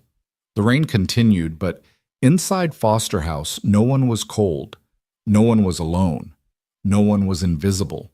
And in that warmth, that community, that visibility lived the seed of revolution, not the violent kind that destroyed, but the quiet kind that created one, saved life at a time. One opened eye at a time, one foster house at a time, until the city itself would be transformed by the radical idea that everyone mattered. Everyone could be seen, everyone deserved home. The news arrived on a Tuesday morning that started like any other, with Rachel reviewing case files while David prepared breakfast for Marcus. The call came from Sergeant Mills, his voice tight with barely controlled anger. "Turner, you need to see the news. Channel 7, now." Rachel found the remote, flipping to the local news, where reporter Jennifer Hayes stood in front of Foster House, her perfectly styled hair untouched by the morning wind. Behind her, Rachel could see William on the porch, his face a mask of disbelief and growing fury. "In a shocking revelation," Hayes announced with the practiced gravity of someone who'd never missed a meal, "we've learned that Foster House, the celebrated transitional home for veterans, has been harboring a convicted felon. Our investigation reveals that one of the residents, Charles Brennan, served 8 years in prison for armed robbery. Sources question whether allowing violent criminals to live alongside vulnerable veterans is appropriate, even reckless." David's coffee mug hit the counter hard enough to crack. "How did they—" "Someone leaked it," Rachel said, her mind already racing through possibilities. "Someone who wants Foster House to fail." The phone started ringing immediately. City officials who'd supported them were suddenly unavailable. Donors expressed concerns. The VA wanted an emergency meeting. In 30 seconds of television, months of work began unraveling. Rachel arrived at Foster House to find it surrounded by news vans and protesters. Some held signs reading, "Veterans deserve better," and "No criminals near our kids." Counter-protesters had also gathered Foster House supporters and graduates, holding their own signs, "Second chances save lives," and "Judge actions not passed." Inside, she found controlled chaos. William sat with Charles, who looked like he'd aged 10 years overnight. James paced by the window, fists clenched. Maria tried to keep her teenagers from seeing the news. And Marcus, home from school, with a suspicious stomachache, sat beside Charles with fierce 8-year-old loyalty. "I should leave," Charles said quietly. "I won't let my past destroy what you've built." Like hell, William responded. This is your home. You've been nothing but helpful since you arrived. Your past is past. Tell that to them. Charles gestured toward the window where photographers pressed against the glass like vultures sensing carrion. David entered through the back door, having snuck past the media circus. I've been making calls. The leak came from Equity Solutions. They're using this to discredit William, undermine the lawsuit. Bastards, James spat. Charles did his time. Been clean for 5 years. He made a mistake when he was 23 and strung out. He's 46 now. Different person. Rachel's phone buzzed. Text from her sergeant. Chief wants you here. Now. The meeting at the station was brutal. Chief Patricia Coleman, usually supportive, looked exhausted. Rachel, I've been fielding calls all morning. City council members, the mayor's office, community leaders. They're all running scared. From what a man who paid his debt to society and has been exemplary since... From the optics, Veterans Home harboring violent criminals makes everyone who supported it look bad. Makes you look bad. Makes the department look bad. So we abandon them. Let Equity Solutions win. Coleman's expression softened slightly. I'm not saying abandon. I'm saying be smart. Distance yourself temporarily. Let this blow over. With respect, Chief, that's exactly when they need support most. When it's hard. When it costs something. It could cost you your career, Turner. You've been on thin ice before with your unconventional methods. This could break it. Rachel thought of David that night in the rain, throwing himself at an armed attacker. No calculation of personal costs, just recognition of necessary action. Then it breaks. She returned to Foster House to find the situation deteriorating. Someone had thrown a brick through a window. The protesters had grown louder, and Charles sat at the kitchen table writing what looked like a goodbye letter. Don't you dare, Rachel told him. Charles looked up with eyes that had seen too much. Officer Turner, I'm grateful for everything, but I won't be the reason this place fails. These people need Foster House. I'm just one person. You're not just anything, Marcus interrupted, surprising everyone. The boy stood straight, channeling his father's courage. You taught me how to draw. You painted that mural that makes everyone smile. You stayed up with Mr. William when he had nightmares about the war. You're not your worst day. You're all your days, and most of them have been good. The room fell silent. David put his hand on his son's shoulder, pride evident despite the crisis. Charles's eyes filled with tears. Kid's got a point, he said shakily. The kid's right, William declared, and I've got something to say to those reporters.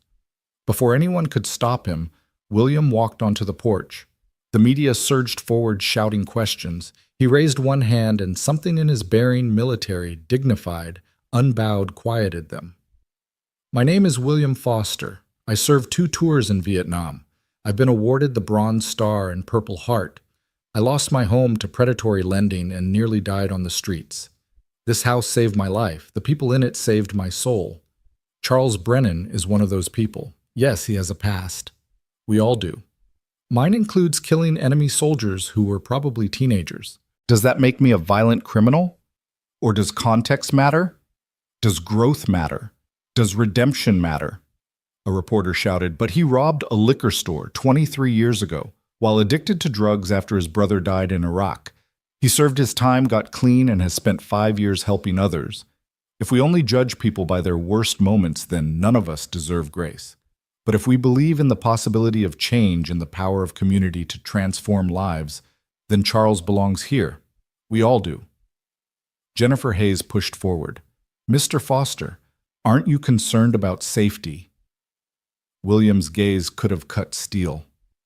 Ma'am, I've lived with Charles for 4 months. He's taught art to troubled kids, cooked meals for new residents, and painted beauty onto walls that had only known ugliness. The only danger here is from people like you stirring up fear for ratings. The crowd stirred uneasily. Some protesters lowered their signs. Others pressed forward more aggressively. That's when Sarah arrived with her daughter Lily. They pushed through the crowd, Lily clutching something in her small hands. Without hesitation, they climbed the porch steps and stood beside William. Mr. Charles, Lily said, her voice small but clear, the first word she'd spoken in public since losing her home. I made this for you. She held up a drawing, a childish but recognizable portrait of Charles, teaching her to paint, both of them smiling. The silence that followed was profound. Sarah found the cameras. My daughter didn't speak for 8 months after we became homeless. Charles's art classes gave her a way to express herself. His patience and kindness helped her find her voice again. That's who Charles is now. That's who deserves to be here. The narrative was shifting. Rachel could feel it, see it, in the way some photographers lowered their cameras, the way some protesters began to look uncomfortable. But Jennifer Hayes wasn't done. What about the victims of his crime? Don't they deserve consideration? It was a fair question, one Rachel had been dreading, but Charles himself answered it, stepping onto the porch with quiet dignity. They do, he said simply. The family that owned that store, the clerk I terrorized, they deserve everything. That's why I send half my disability check to them every month, have for 5 years. It doesn't undo what I did, but it's what I can do. The clerk, Mr. Park, he forgave me, told me to help others the way I wish someone had helped me before I fell so far. That's what I'm trying to do here. David stepped forward, then Scout at his side.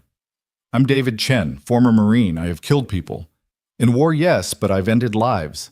Does that make me too dangerous to be around? Or do we recognize that people are complex, that our past actions don't have to define our future ones? James joined them. Former alcoholic, crashed my car drunk, could have killed someone. Should I be exiled forever? Maria stood. Domestic violence survivor. I fought back once hard enough to send him to the hospital. Am I too violent to deserve help? One by one, foster house residents and supporters stood with Charles, not denying his past, but refusing to let it erase his present. The visual was powerful, a community standing together against judgment for the radical idea that people could change. But Equity Solutions had more ammunition. The next morning brought new revelations. Charles had been in 3 fights in prison. Never mind that they were defensive, protecting younger inmates. The headline screamed about a violent pattern. Then came the financial attack. Suddenly, Foster House faced code violations that hadn't existed before. Permit requirements appeared from nowhere. The insurance company threatened to cancel their policy. It was a coordinated assault designed to destroy through bureaucracy what couldn't be destroyed through shame. Rachel worked 18-hour days fighting on multiple fronts. She called in every favor, leveraged every connection. David mobilized his network of veterans and youth. William reached out to Senator Crawford again. But they were losing ground. The breaking point came when Child Protective Services showed up at Rachel's apartment. We've received a complaint, the social worker said, clearly uncomfortable, about a minor living in proximity to a violent felon. Rachel's blood went cold. Marcus doesn't live at Foster House, but he spends significant time there, and his father works with Mr. Brennan. We need to evaluate whether this environment is appropriate for a child. David arrived as they were questioning Marcus. His face was stone, but Rachel saw his hands tremble. The fear of losing his son, the nightmare that haunted every struggling parent, was materializing in their living room. Marcus answered their questions with remarkable composure for an 8-year-old. Mr. Charles is my friend. He's teaching me about perspective in art. Did you know that how you see something depends on where you're standing? Maybe you should try standing somewhere else. The social worker made notes, promised to follow up, and left them in crushing silence. They're going after our son, David said quietly, dangerously. They're using Marcus to break us. Rachel had never seen him this angry. Even that night in the rain, facing an attacker, he'd been controlled. This was different parental fury mixed with veterans' tactical assessment. We can't let them win, she said. We can't let them near Marcus. So we fight smarter. That night they gathered at Foster House resident supporters, and surprisingly 3 people Rachel didn't recognize. Charles stood when they entered, tears streaming down his face. This is Mr. Park, he said, indicating an elderly Korean man. His wife, and their son. They owned the store I robbed. The room held its breath. Mr. Park spoke carefully accented English carrying enormous weight. Charles wrote us letters from prison, every week for 8 years, apologizing, sharing his recovery. We didn't respond at first, too angry, too hurt, but he kept writing. When he got out, he started sending money. Not court-ordered, just because it was right. Mrs. Park picked up the story. We lost the store. Not because of the robbery, but the economy. When Charles heard he sent more, it helped us keep our apartment. Their son, a man about Charles's age, stepped forward. I hated you, he told Charles directly. You traumatized my father, but hate is heavy. Forgiveness is freedom. My parents taught me that. You've shown you've changed. That matters. Mr. Park faced the room. We came because we saw the news. They make Charles sound like a monster, but monsters don't spend years trying to repair harm. Monsters don't teach children art. Monsters don't change. Charles changed. We support him being here. The media explosion that followed shifted everything. The Park's forgiveness became the story. Equity Solutions manipulation became obvious. Public opinion swung hard toward Foster House. The code violations disappeared. CPS dropped their investigation. Jennifer Hayes was reassigned after emails surfaced showing she'd been paid by Equity Solutions for consulting. But victory felt hollow to Rachel as she watched David holding Marcus extra tight each night, as she saw Charles flinch whenever someone knocked on the door, as she noticed William's hands shake when he thought no one was looking. They'd won, but the attack had left scars.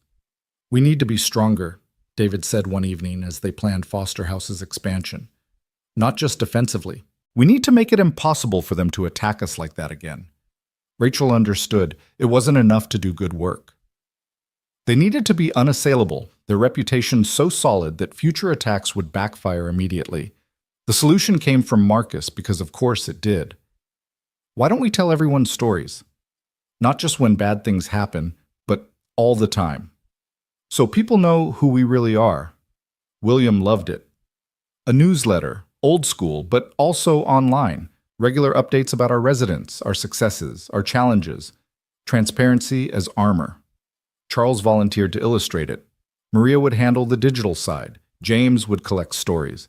They'd call it Visible, a monthly chronicle of invisible people becoming seen. The first issue featured Charles's journey complete with the Park's blessing and a photo of Mr. Park learning to paint in Charles's art class. The second told William's story of loss and recovery. The third introduced James's carpentry program teaching skills to other veterans. But it was the fourth issue that changed everything. It featured a simple story about Marcus and Lily working on homework together at Foster House, two children who'd experienced homelessness finding normal in what others called abnormal. The photo Charles had taken showed them concentrating intensely surrounded by veterans and formerly homeless individuals, all quietly supporting their education. The image went viral. Not sensational, just true. Two kids doing homework in a place that society said should be dangerous, but was actually safer than many traditional homes. The comments poured in from teachers, parents, veterans, social workers, all recognizing something authentic and necessary. Donations increased. Volunteers multiplied. Other cities didn't just call for advice, they sent representatives to learn. Foster House became a model, but more importantly, it became unassailable. Too many people had stake in its success now. 6 months after the attack, they held an open house. 300 people attended. The mayor spoke. Senator Crawford sent a video message. The Parks were guests of honor. But the moment that mattered most to Rachel was when Charles unveiled his newest mural. It covered the entire side of Foster House, a massive tree with roots made of darkness and pain, but branches reaching toward light. In the branches were faces every resident past and present, every supporter, every child who'd found safety there. At the base of the tree, barely visible unless you knew to look, were words, "Growth requires both sun and storm." Jennifer Hayes was there now working for a nonprofit after her journalism career imploded. She approached Rachel tentatively. "I wanted to apologize. I was so focused on the story that I forgot about the people." Rachel studied her, seeing ambition curdled into regret. "Apology accepted, but learn from it. Every story you tell is about someone's life, someone's family, someone's hope. Treat that with respect." As the event wound down, Rachel found herself on the roof with David watching the sunset paint the city gold. Marcus and Lily played in the garden below, their laughter mixing with conversation from the ongoing celebration. "We almost lost everything," David said quietly. "But we didn't. Because Charles's victims forgave him, because Marcus spoke up, because 1,000 small graces aligned. It could have gone the other way. Rachel knew he was right. They'd been lucky, but also prepared, also brave, also supported by community they'd built through months of patient work. "That's why we keep building," she said. "Make the foundation so strong that attacks just reveal the attacker's weakness." David nodded, then surprised her by taking her hand. They'd been dancing around something beyond partnership for months, both too scarred by past relationships to risk new ones. But surviving the attack had clarified things. "Rachel, I know," she said. "Me too." It wasn't a movie moment. No dramatic kiss or declaration. Just two damaged people recognizing something good and deciding to protect it. Like Foster House itself, not perfect, but real. Not easy, but worth it. Below them, William called everyone together for dinner. The dining room filled with unlikely family former addicts and accomplished professionals, veterans and civilians, children and elders, all connected by the radical act of seeing each other as human. Charles said grace, his voice steady and grateful. "For second chances and third ones. For those who see us not as we were, but as we're becoming. For walls that become bridges and strangers who become family. For the courage to be visible, scars and all. Amen." The amens echoed from 24 throats, followed by the comfortable chaos of communal dining. Stories shared, jokes told, plans made. Sarah announced she'd been promoted to head of maintenance at the shelter. James had been hired to teach carpentry at the vocational school. Maria's son had been accepted to college with full scholarship, small victories that added up to revolution. But the biggest change was in the applications. Foster House now received 50 a month. Not just veterans, but their families, friends, fellow survivors. The model was replicating Foster House 2 was already under construction, funded by a combination of government grants, private donations, and surprisingly a settlement from Equity Solutions, who decided fighting Senator Crawford's attention wasn't worth it. Rachel's phone buzzed with a text from her chief. "City Council wants to give you commendation. Ceremony next week." She showed it to David, who smiled. "Look at you, from troublemaker to hero." "We're all heroes," she corrected. "That's the point." As dinner continued below, Rachel thought about the journey from that night in the rain to now. 2 years of transformation, not just for individuals, but for the community itself. The invisible hadn't just become visible. They'd become vital. The city was safer, not because more people were arrested, but because fewer people fell through cracks. David squeezed her hand. "What are you thinking?" "About expansion. Foster houses in every neighborhood, art programs in all of them, job training, childcare. Make the safety net so tight that no one falls through. Ambitious. Necessary." Marcus appeared in the doorway. "Dad, Rachel, Mr. William wants you. He has an announcement." They descended to find William standing at the head of the table, Charles beside him, both grinning. "We got the grant," William announced. "The big one. Federal funding for 10 foster houses nationwide. They want us to train the directors, share our model, spread what we've built." The room erupted in celebration. Maria cried. James pumped his fist. Sarah hugged Lily, who was smiling wider than anyone had ever seen. Charles just stood there, overwhelmed by the journey from condemned criminal to national model creator. But it was Marcus who said what mattered most. "We're going to help so many people." Yes, Rachel thought, looking around the room at faces that had gone from desperate to determined, from invisible to invaluable. They were going to help so many people, not through charity, but through community, not through pity, but through recognition of shared humanity. The work would be hard. There would be more attacks, more setbacks, more nights when the weight of need seemed crushing. But there would also be more moments like this victory snatched from defeat. Families forged from strangers, hope built from hopelessness. Outside, night fell on the city, but inside Foster House, light blazed. Not just electrical, but emotional, spiritual. The light of people who'd walked through darkness and chosen to become torches for others. The revolution they'd started with one saved life in the rain had become a movement, quiet but unstoppable, spreading one foster house at a time. Tomorrow, they'd start planning the expansion. Tonight, they celebrated survival and transformation. The extraordinary, ordinary people who'd refused to remain invisible, who'd demanded to be seen and in being seen, had changed how the entire city saw itself. Rachel caught Charles adding finishing touches to his mural by floodlight, adding one more face to the tree Jennifer Hayes painted, small but present, because even those who'd attacked them could be redeemed, could become part of the story of growth and grace. That was the real revolution, not destroying enemies, but transforming them into allies. Not winning through force, but through the irresistible power of visible humanity. It had started with David saving Rachel in the rain. It would continue as long as people chose to see each other, really, see each other and recognize that everyone deserved the chance. Charles had been given the chance, they'd all been given the chance to become more than their worst moment, more than their circumstances, more than invisible. The Foster house stood strong against the nightlights burning in every window, a beacon for the lost and a fortress for the found, proof that sometimes the best defense against darkness was simply powerfully to shine. The letter arrived on a rain-soaked Thursday morning, 3 years after that first night when David had saved Rachel's life. Marcus found it sliding under their apartment door, no postmark, no return address, just Rachel's name written in careful script. Inside a single paragraph that changed everything. Officer Turner, you don't know me, but I know what you've done. Foster House saved my brother's life. Now I need your help. There's something happening you need to see. Tomorrow 2 a.m., the abandoned Riverside factory. Come alone. Trust me like my brother trusted you. A friend who sees what others miss.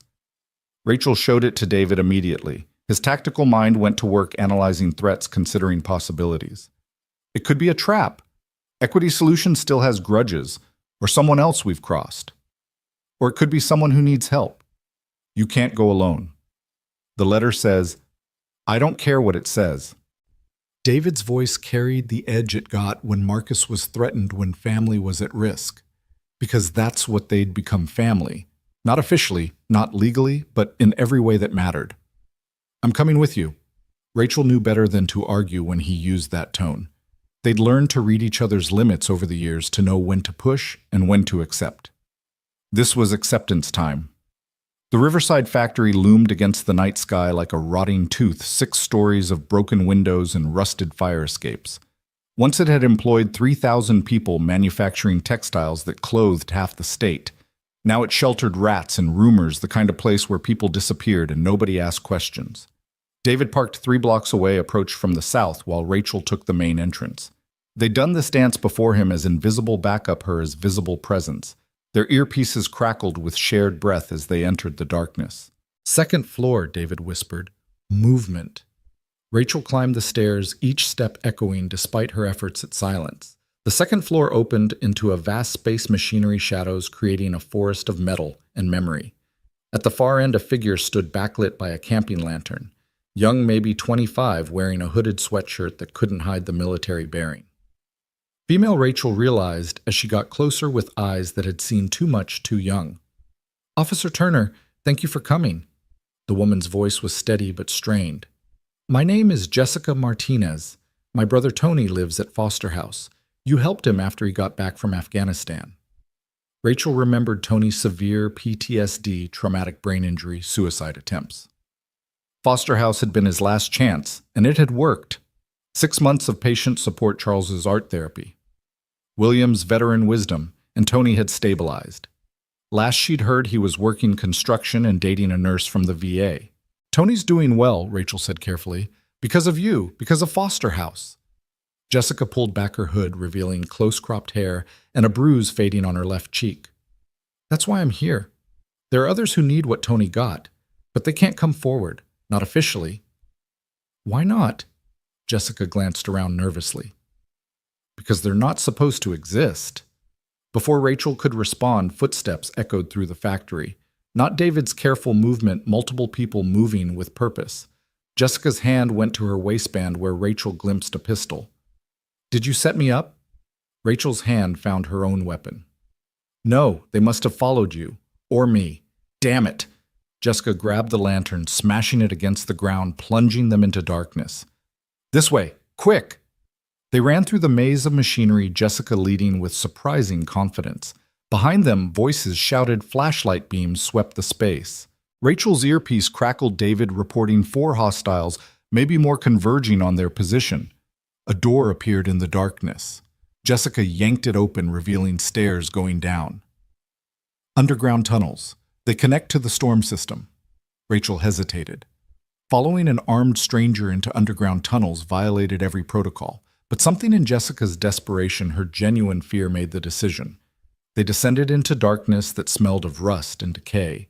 The tunnel stretched ahead, barely tall enough to stand upright.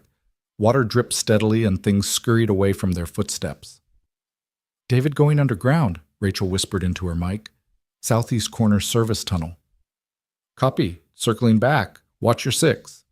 They moved quickly through the tunnels, Jessica navigating turns without hesitation. After 10 minutes that felt like hours, she stopped at a section where the tunnel widened. A grate overhead let in streetlight. Safe enough to talk. "Explain," Rachel demanded. "Who are those people? What doesn't exist?" Jessica sat heavily against the tunnel wall, exhaustion showing. Black sites. Off-the-books operations.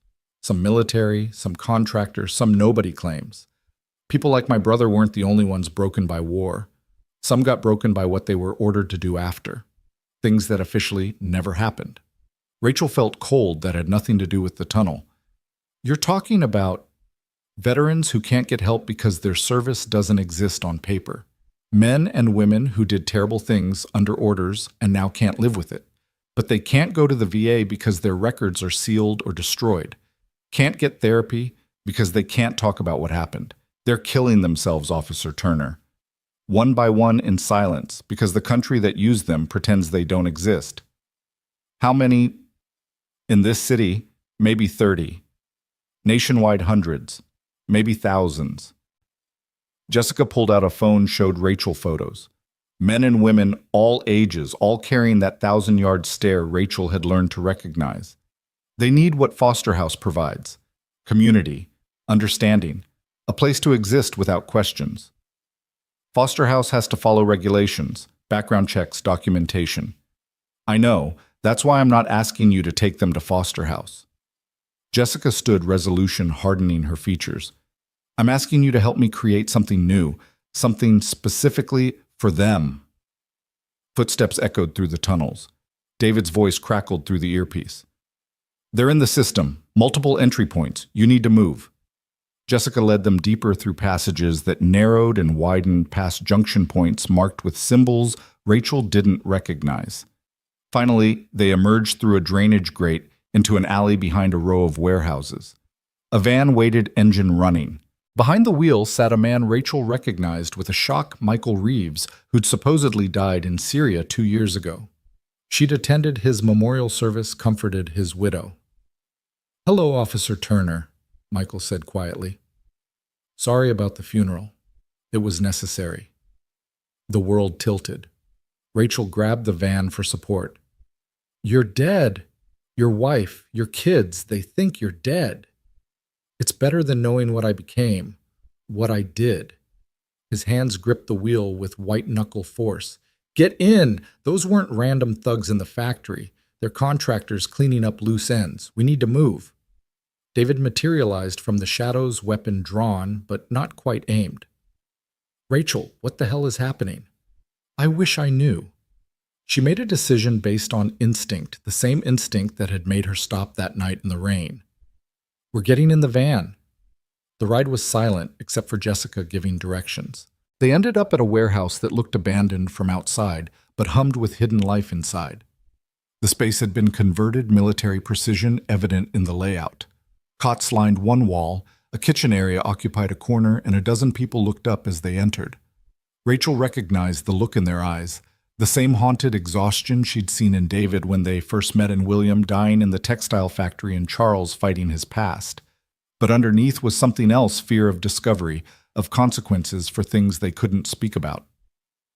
"This is our shelter," Jessica explained. "Unofficial, unfunded, probably illegal. We pool resources, share food, watch each other's backs. But we're drowning. 3 suicides in the last month. We need real help, but we can't exist officially." An older man approached, grizzled and wary. "You brought a cop here." "She's different," Jessica insisted. "She helped Tony. She understands." "Nobody understands unless they've been there." The man's accent suggested Eastern European origins. "Unless they've done things that don't go in reports, that don't get medals, that eat you alive from inside." David stepped forward. "Kandahar, 2009. Operation Red Wing." The man's eyes widened. That didn't happen. No, it didn't. But I was there. Second squad covering extraction. David pulled up his sleeve, revealing a scar Rachel had never asked about. Phosphorus burns from the warehouse fire, the one that killed those kids. Silence descended like a weight. The man studied David for a long moment, then nodded slowly. You understand. Rachel felt the ground shifting beneath her feet. David had never told her about Red Wing, about kids dying, about operations that didn't exist. How many secrets did the man she loved carry? We're not asking for much, Jessica continued. Just someone to know we exist. Someone who can maybe help when one of us is in crisis. Someone who won't ask questions we can't answer. You're asking me to operate outside the law? Rachel said carefully. We're asking you to operate inside humanity, Michael corrected. The law doesn't account for us. We're ghosts, but we're still human. We still need help. Rachel looked around the warehouse shelter, counted 15 people, maybe 20, each representing service that couldn't be acknowledged, trauma that couldn't be processed, sacrifice that couldn't be honored. What about therapy medication? There's a doctor, Jessica said. Former Navy. She was at Guantanamo involved in enhanced interrogation. She can't practice officially anymore, but she helps us. And there's a VA psychologist who sees us off the books, risks his license every session. But it's not enough. David moved through the space reading it with trained eyes. You need more than medical help. You need structure, purpose, community. Like Foster House, someone called out. Foster House is visible, Rachel said. You're saying you need to stay invisible. Not invisible, Jessica corrected. Anonymous. There's a difference. Over the next hours they talked, shared stories in vague terms, outcomes without specifics. Rachel learned about operations in countries America wasn't supposed to be in, actions that violated international law but were deemed necessary, the human cost of plausible deniability. One woman, Carol, had been a drone operator. I killed a wedding party, faulty intelligence, 43 dead including children. Command said it never happened, but I see their faces every night. A young man, maybe Marcus's age in 15 years, talked about interrogations in black sites. They gave us drugs to keep us awake, keep us aggressive. Now I can't sleep without seeing what I did. Each story was a weight, a burden these people carried alone because officially their trauma didn't exist. They couldn't even name their pain without risking prosecution or worse. What do you need? Rachel finally asked. A place, Jessica said, like this but better. Legal enough that we won't be rated, anonymous enough that we won't be found, and someone to bridge the gap between us and the resources we need. Rachel's mind raced through possibilities. Property laws, zoning regulations, ways to create something that existed in the gray spaces of bureaucracy. It was possible maybe, but it would require careful navigation. I need time, she said, and I need to talk to some people. Carefully, Michael warned. The people in the factory, they're watchers, making sure we stay quiet, stay hidden. If they think we're becoming a problem, he didn't need to finish, Rachel understood. These people weren't just traumatized, they were potential liabilities to powerful interests who preferred their sins stayed buried. Back in the van driving toward dawn, David was quiet. Finally, Rachel asked, Red Wing what? Classified. Even talking about it could mean federal prison. He paused. But yes, it happened. Yes, children died. Yes, I was there. And yes, I understand why those people need help. Why didn't you tell me? Because loving someone means protecting them from your worst parts. Because some secrets are prisons, and I didn't want you locked in with me. Rachel reached over, taking his hand. We're already locked in together. Your demons are my demons. That's not how it works. That's exactly how it works. Family means carrying each other's weight. They drove in silence until David suddenly pulled over. There might be a way to help them. How? Remember Father Miguel from the shelter? Rachel did. An ancient priest who ran a soup kitchen and never asked questions about the people he served.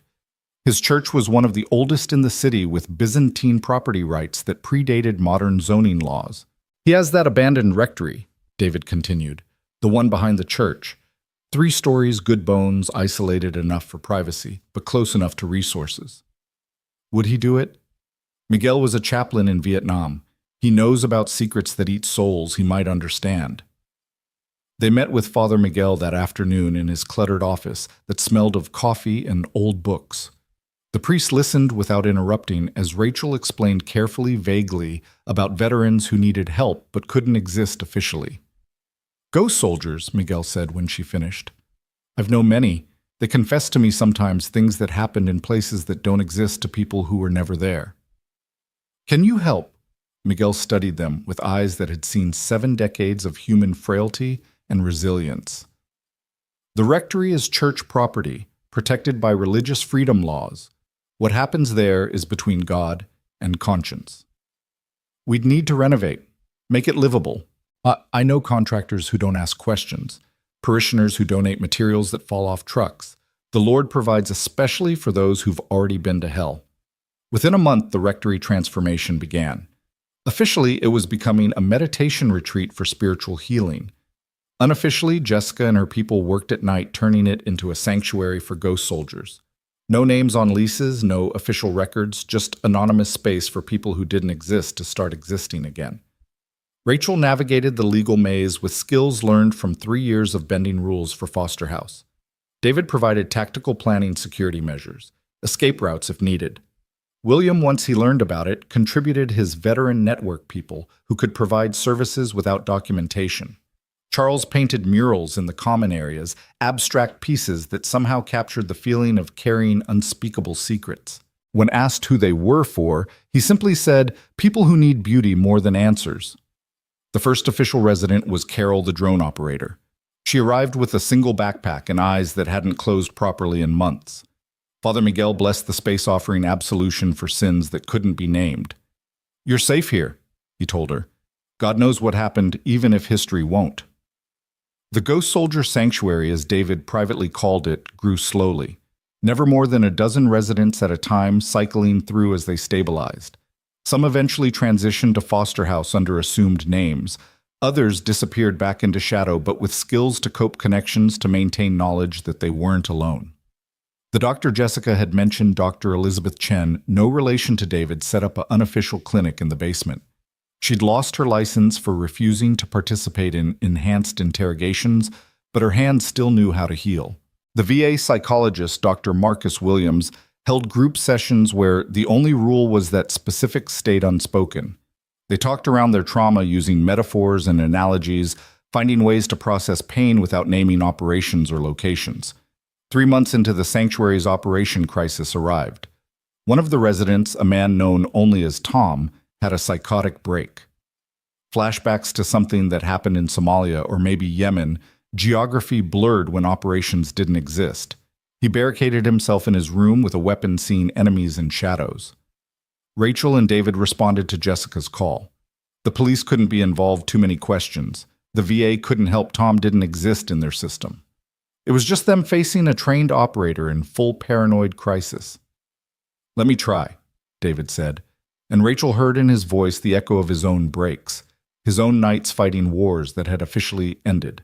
David sat outside Tom's door for 6 hours, talking softly about nothing and everything, about Scout's loyalty, about Marcus's drawings, about the way rain sounded different after combat, how it could trigger memories or wash them clean, never asking Tom to respond, just creating a bridge of words between crisis and calm. Finally, Tom's voice came through the door. "I killed kids, not intentionally, but they're still dead." "I know," David replied. "I carry mine too. 7 of them in a warehouse that burned because of bad intelligence." "How do you live with it?" "By helping other kids live. By being present for my son. By choosing to be better than my worst moment. It doesn't erase anything, but it adds to the other side of the scale." The door opened. Tom stood there, weapon lowered, tears streaming. "I don't know how to be better. Nobody does at first, but you learn. One day, one choice, one breath at a time." Dr. Chen sedated Tom gently, and he slept for 18 hours.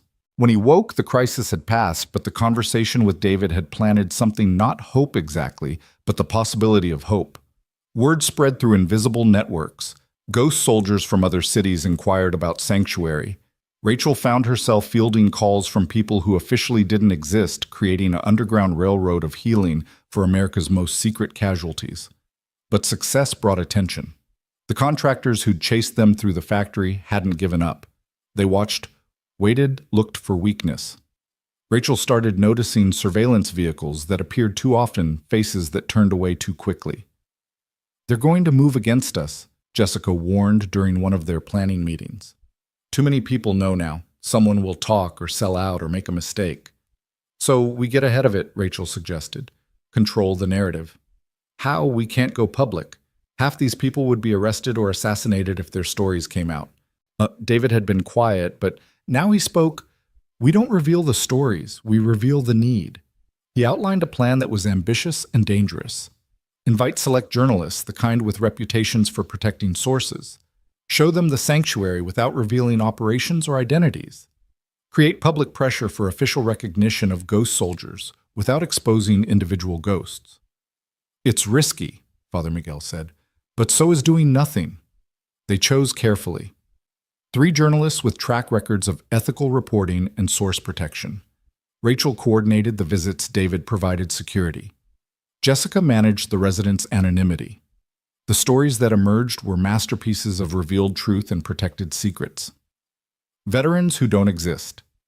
The shadow cost of secret wars ran in the Washington Post. No names, no operations, no specifics that could identify individuals. Just the reality that America had soldiers suffering from traumas they couldn't acknowledge, needing help they couldn't officially receive. The response was immediate and polarized. Government officials denied everything.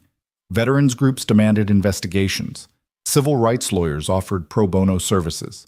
And quietly, very quietly, certain agencies began reaching out. A woman calling herself Smith appeared at the rectory one evening. Government written all over her, but also something else, perhaps conscience, perhaps pragmatism. "We know what you're doing," she told Rachel and Jessica. "Some people want you stopped. Others think you're providing a service we can't officially provide. I'm here to propose a compromise." The deal was this: the sanctuary could continue, even receive indirect funding through blind trusts and anonymous donations. In exchange, absolute discretion. No more journalists, no public advocacy, no official recognition. The ghost soldiers would remain ghosts, but they'd be supported ghosts. "That's not enough," Jessica argued. "They deserve acknowledgement." "They deserve to not be in federal prison or foreign graves," Smith countered. "This is what's possible. Take it or watch everything you've built be destroyed." Rachel wanted to fight to demand justice instead of shadows. But she looked at the reality: 20 people getting help who'd had none more arriving each month, lives being saved, even if they couldn't be celebrated. "We take the deal," she decided, overriding Jessica's objections. "But we keep pushing privately. Every ghost we save is evidence that the system needs to change." The sanctuary evolved under its new constraints. Officially, it remained Father Miguel's meditation retreat. Unofficially, it became a crucial way station for America's most hidden veterans. The funding Smith had promised materialized. Never traced, never acknowledged, but real enough to provide food, medicine, and most importantly, time to heal. Some residents discovered peace. Tom, the operator who'd barricaded himself, became the sanctuary's unofficial maintenance chief, finding salvation in fixing broken things. Carol started teaching art therapy, following Charles's model, but adapting it for people whose stories couldn't be told directly. They painted their demons in abstract forms, exercising through color what couldn't be spoken in words. Others passed through briefly gathering just enough strength to continue carrying their secrets. A few didn't make it, suicide claimed 2 residents despite all efforts. Each loss hit the community hard reminder that some wounds went too deep for healing, but more survived than died. More found ways to live with unspeakable memories than surrendered to them. The sanctuary became proof that even ghosts could be saved, even if salvation came in shadows. One evening, as Rachel walked through the sanctuary checking on residents, she found David in the chapel with Tom and 3 others, not praying but talking quietly about something that had happened in Mosul. No details, just the careful dance of shared experience without exposure. "You understand," Tom was saying, "the weight of it, how it changes everything, even your dreams." David nodded. "But the weight becomes bearable when shared. Not lighter, but bearable." This was the real miracle, not the building or the funding or the official blindness, but the community. Ghost soldiers discovering they weren't alone in their haunting, that others carried similar secrets, similar shame, similar hope for redemption that might never come but was worth seeking anyway.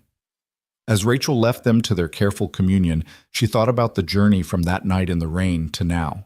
How saving one life had led to saving dozens, then hundreds. How David's courage had inspired her courage, which had inspired Jessica's, which had inspired countless others. Foster House now had 6 locations nationwide, all thriving. The Ghost Sanctuary remained singular but served as a model for similar underground efforts in other cities. The invisible were becoming visible even if some had to remain in shadow for safety. Her phone buzzed text from Marcus, now 11, and even more perceptive. "Dad's at the sanctuary again. Tell him dinner's at 7, and tell Tom his dog is welcome too. Scout needs friends." Rachel smiled. Marcus understood more than they'd told him, absorbed the fundamental lesson of their unconventional family. Everyone deserved belonging, even if they couldn't fully belong to the official world. Walking back to her car, Rachel noticed a van parked across the street watching. The watchers never fully went away, Smith had warned. They'd always be there making sure the ghosts stayed ghostly, the secret stayed secret. But that was acceptable, as long as the healing could continue. Tomorrow she'd return to Foster House to the visible veterans who could claim their service and trauma openly. Tonight she'd go home to David and Marcus, to their chosen family, built on saved lives and shared purpose. But part of her would always remain here in this shadow sanctuary, where America's most hidden casualties learned to live with wounds that officially never happened. The rain began again as she drove home, gentle this time, washing the city clean. She thought of William now, managing 3 foster houses, of Charles, whose art hung in galleries under a pseudonym because his past still followed him, of Sarah and Lily, thriving in their new life, of all the invisible people made visible, and those who had to stay invisible but didn't have to stay alone. The call came at 3 a.m. on a Tuesday that had started like any other, with Rachel finishing paperwork, while David helped Marcus with algebra homework that had gotten considerably more complex now that the boy was 14. The phone's shrill ring cut through the apartment's peaceful rhythm, and Rachel knew before answering that their carefully constructed world was about to shift again. "Officer Turner." The voice was young, scared familiar, but not immediately placeable. "It's Lily, Sarah's daughter, my mom. Something's wrong. She won't wake up, and there's so much blood." Rachel was moving before the sentence ended, David already grabbing his keys. Marcus stirring from his room with the instinct of a child who'd learned to read crisis in adult movements. "Lily, did you call 911? "Yes, but there's something else. There's a man here. He says he's my father. He says he's taking me when the ambulance comes. Officer Turner, I don't want to go with him." The address Lily gave was 20 minutes away, but David made it in 12 running red lights, with the kind of precision that spoke of escape routes practiced in darker times. Rachel called it in as they drove. "Domestic disturbance possible, kidnapping attempt, officer responding." She didn't mention that she was off duty, that this was personal, that Sarah and Lily had become family in every way that mattered. They found chaos. Ambulance lights painted the apartment complex in alternating red and white, paramedics working on Sarah, who lay unconscious on the kitchen floor, a pool of blood spreading from a head wound. Lily stood in the corner, a uniformed officer between her and a man Rachel recognized with a cold shock, Derek Matthews, Sarah's ex-husband, the one she'd fled from, the reason she'd been living in her car when David found her. "That's my daughter," Derek was saying, his voice carrying the reasonable tone of someone used to manipulating authority. "Her mother is obviously unfit. I have rights." The uniformed officer, young and uncertain, looked relieved when Rachel arrived. "Turner, this gentleman says he's the father. He has documentation." Rachel looked at the papers. Derek held custody documents from 3 years ago, before Sarah had fled, before the restraining order, before Foster House had given them sanctuary. Technically valid if you didn't know the history, if you ignored the bruises Sarah had hidden, the terror Lily had lived with. "Those are outdated," Rachel said calmly, though calm was the last thing she felt. "There's a restraining order. He's not supposed to be within 500 feet of them." Derek's expression shifted, the mask slipping slightly. "That was a misunderstanding. Sarah was emotional, made accusations. I've been in therapy. I have rights as a father." David moved quietly to Lily's side while Rachel engaged Derek, creating a human barrier without obvious confrontation. The girl pressed against him, trembling, and he put a protective hand on her shoulder, the same gesture he used with Marcus during nightmares. "Lily," Rachel said gently, not taking her eyes off Derek, "what happened to your mom?" "He pushed her," Lily whispered. "She hit her head on the counter. He said if I told anyone, he'd hurt her worse." Derek's face flushed. "She's lying. Kids make things up. Her mother has poisoned her against me." The paramedics were loading Sarah onto a gurney, her face pale, breathing shallow. One of them caught Rachel's eye, shook his head slightly. Serious. Possibly critical. They needed to move fast. "Lily's coming with us," Rachel stated, not asking. "Like hell she is."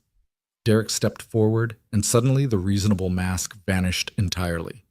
"That's my blood, my property. You think some foster cop and her homeless boyfriend can keep her from me?" The slur hung in the air. David's body tensed, combat ready, but his voice remained level. "Sarah has full custody. You have no legal right to Lily. Step back." "Or what? You'll assault me." "Please do. My lawyer would love that." Derek smiled, the expression of someone who'd always used the system as a weapon. "I know all about you, David Chen, unstable veteran, PTSD, living off a cop girlfriend. What judge is going to side with you over a successful businessman and biological father?" Rachel felt the trap closing. Derek had done his homework, knew their vulnerabilities. In a legal battle, his resources could overwhelm them. But this wasn't a courtroom yet, and Rachel had learned things in 5 years of protecting the vulnerable that the academy never taught. "Officer Martinez," she called to the young cop, loud enough for the gathering crowd to hear. "Please note that Mr. Matthews just admitted to being present when Sarah was injured. Given Lily's statement that he pushed her mother, he needs to be detained for questioning." "That's ridiculous. It's procedure." Rachel's voice carried the authority of someone who knew exactly how to weaponize bureaucracy. "Lily, you're coming to the station to give a formal statement. Mr. Matthews, you can call your lawyer from holding." Derek's face contorted with rage. "You can't." "I can and I am." Rachel nodded to Martinez, who looked uncertain but moved to comply. "Cuff him." What happened next occurred in fragments too fast for prevention, but slow enough in memory to haunt. Derek lunged not for Martinez, but for Lily, hands reaching for the child with possessive fury. David moved to intercept. They collided with the force of opposing worlds, Derek's entitled rage against David's protective instinct. The fight was brief, but vicious. Derek had size and fury, but David had training and purpose. Within seconds, Derek was on the ground. David's knee on his back, the position speaking of muscle memory from distant battlefields. But Derek's head had hit the coffee table on the way down, blood now mixing with Sarah's on the floor. "Police brutality," Derek screamed. "I want him arrested. I'll sue everyone." More officers arrived, confusion multiplying. Derek was rich, white, articulate in his outrage. David was everything society taught police to suspect. For a moment, Rachel saw it going wrong, saw David in handcuffs, Derek winning through systematic prejudice. Then William appeared in the doorway, dignified, even in pajamas and a robe. Behind him stood James Charles Maria and a dozen other foster house residents. They'd heard the call go out on the network they'd built their own emergency system for when family was threatened. "We all saw what happened," William announced with the authority of age and bronze stars. "That man attacked a child. Mr. Chen defended her. We're all witnesses." Derek looked at the assembled crowd, veterans formerly Homeless People Society usually ignored, and saw them seeing him. Really seeing him. Not his money or suit or careful words, but the predator underneath. Martinez made the right choice. Derek was cuffed, arrested for assault, violation of a restraining order, and child endangerment. As they led him away, he snarled at Rachel. "This isn't over. I'll destroy all of you. That girl is mine by blood." "Blood doesn't make family," Marcus said quietly from the doorway where he'd been watching. "Choice does." The wisdom of a 14-year-old who'd learned it the hard way silenced Derek more effectively than any threat. At the hospital, Sarah remained unconscious. Traumatic brain injury, the doctors said. Unclear if she'd wake up, and if she did, what capacity she'd have. Lily sat in the waiting room, suddenly orphaned by violence, even though her mother still breathed. "What happens to me?" she asked Rachel, in a voice too small for her 11 years. Rachel looked at David, saw her answer reflected in his eyes. You come home with us. We're your emergency contacts, your guardians if needed. Sarah set it all up years ago after Foster House. She knew Derek might come back. But Derek wasn't done. Within 48 hours, his lawyers filed for emergency custody. His argument was simple and potentially effective biological father with resources versus unrelated guardians with complicated histories. He painted Rachel as a rogue cop who bent rules David as an unstable veteran with violent tendencies, Foster House as a dangerous environment for children. The initial hearing was a disaster. Derek's lawyer, Margaret Stone, was the kind of legal predator who specialized in custody battles where money mattered more than merit. She had investigators who dug up everything David's classified missions that looked suspicious in their redaction, Rachel's disciplinary warnings for excessive humanitarian involvement, Charles's criminal record, the ghost sanctuary that looked like conspiracy on paper. Your Honor, Stone argued, we have a biological father of means and standing versus a collection of social experiments. Foster homes for criminals, secret shelters, a police officer who operates outside the law. Is this really the environment for a traumatized child? Judge Patricia Hawkins, new to family court, looked overwhelmed by the competing narratives. On paper, Derek looked stable, successful, reformed. The restraining order was old, his therapy records carefully curated showed progress, and his resources were undeniable. Rachel and David's lawyer, a public defender named Janet Ross, who was brilliant but overworked, did her best. But she had 20 other cases and no investigators. The system that had saved so many was working against them now. That night in their apartment with Lily, trying to sleep in Marcus's room while nightmares stalked her, Rachel and David strategized with the Foster House community. They needed something decisive, something that would show who Derek really was beneath his careful presentation. I might have something, Jessica said from the computer where she'd been searching. Derek's company, Matthews Industries. They have defense contracts. Some of them are familiar. She pulled up shipping manifest contract numbers, classified program codes that meant nothing to most but everything to those who'd lived in shadow operations. Matthews Industries had supplied equipment to black sites, the kind of places where enhanced interrogation happened, where ghost soldiers were made and broken. He profited from our pain, Tom said quietly, recognizing a requisition number from a place he couldn't name but would never forget. It's not enough, Rachel said. The contracts are legal even if what they supplied wasn't ethical. Judge won't care. But Senator Crawford might, William suggested. He's been pushing for investigation into contractor accountability. This connects. The plan they hatched was complex, dangerous, potentially illegal. But Lily's future hung in the balance, and they'd all learned that sometimes the system required creative pressure to bend toward justice. Jessica and Tom worked their ghost networks, gathering testimony that couldn't officially exist, but painted Derek as a war profiteer who'd supplied tools of torture. Charles created visual documentation, not evidence exactly, but art that captured truth. Maria coordinated foster house families who'd been helped by Sarah, creating a chorus of support.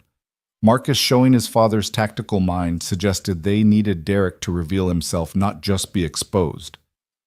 He has a temper, Lily had told them. When he gets angry, he can't hide who he really is. The second hearing was scheduled for a Friday. Thursday night, Derek received a package.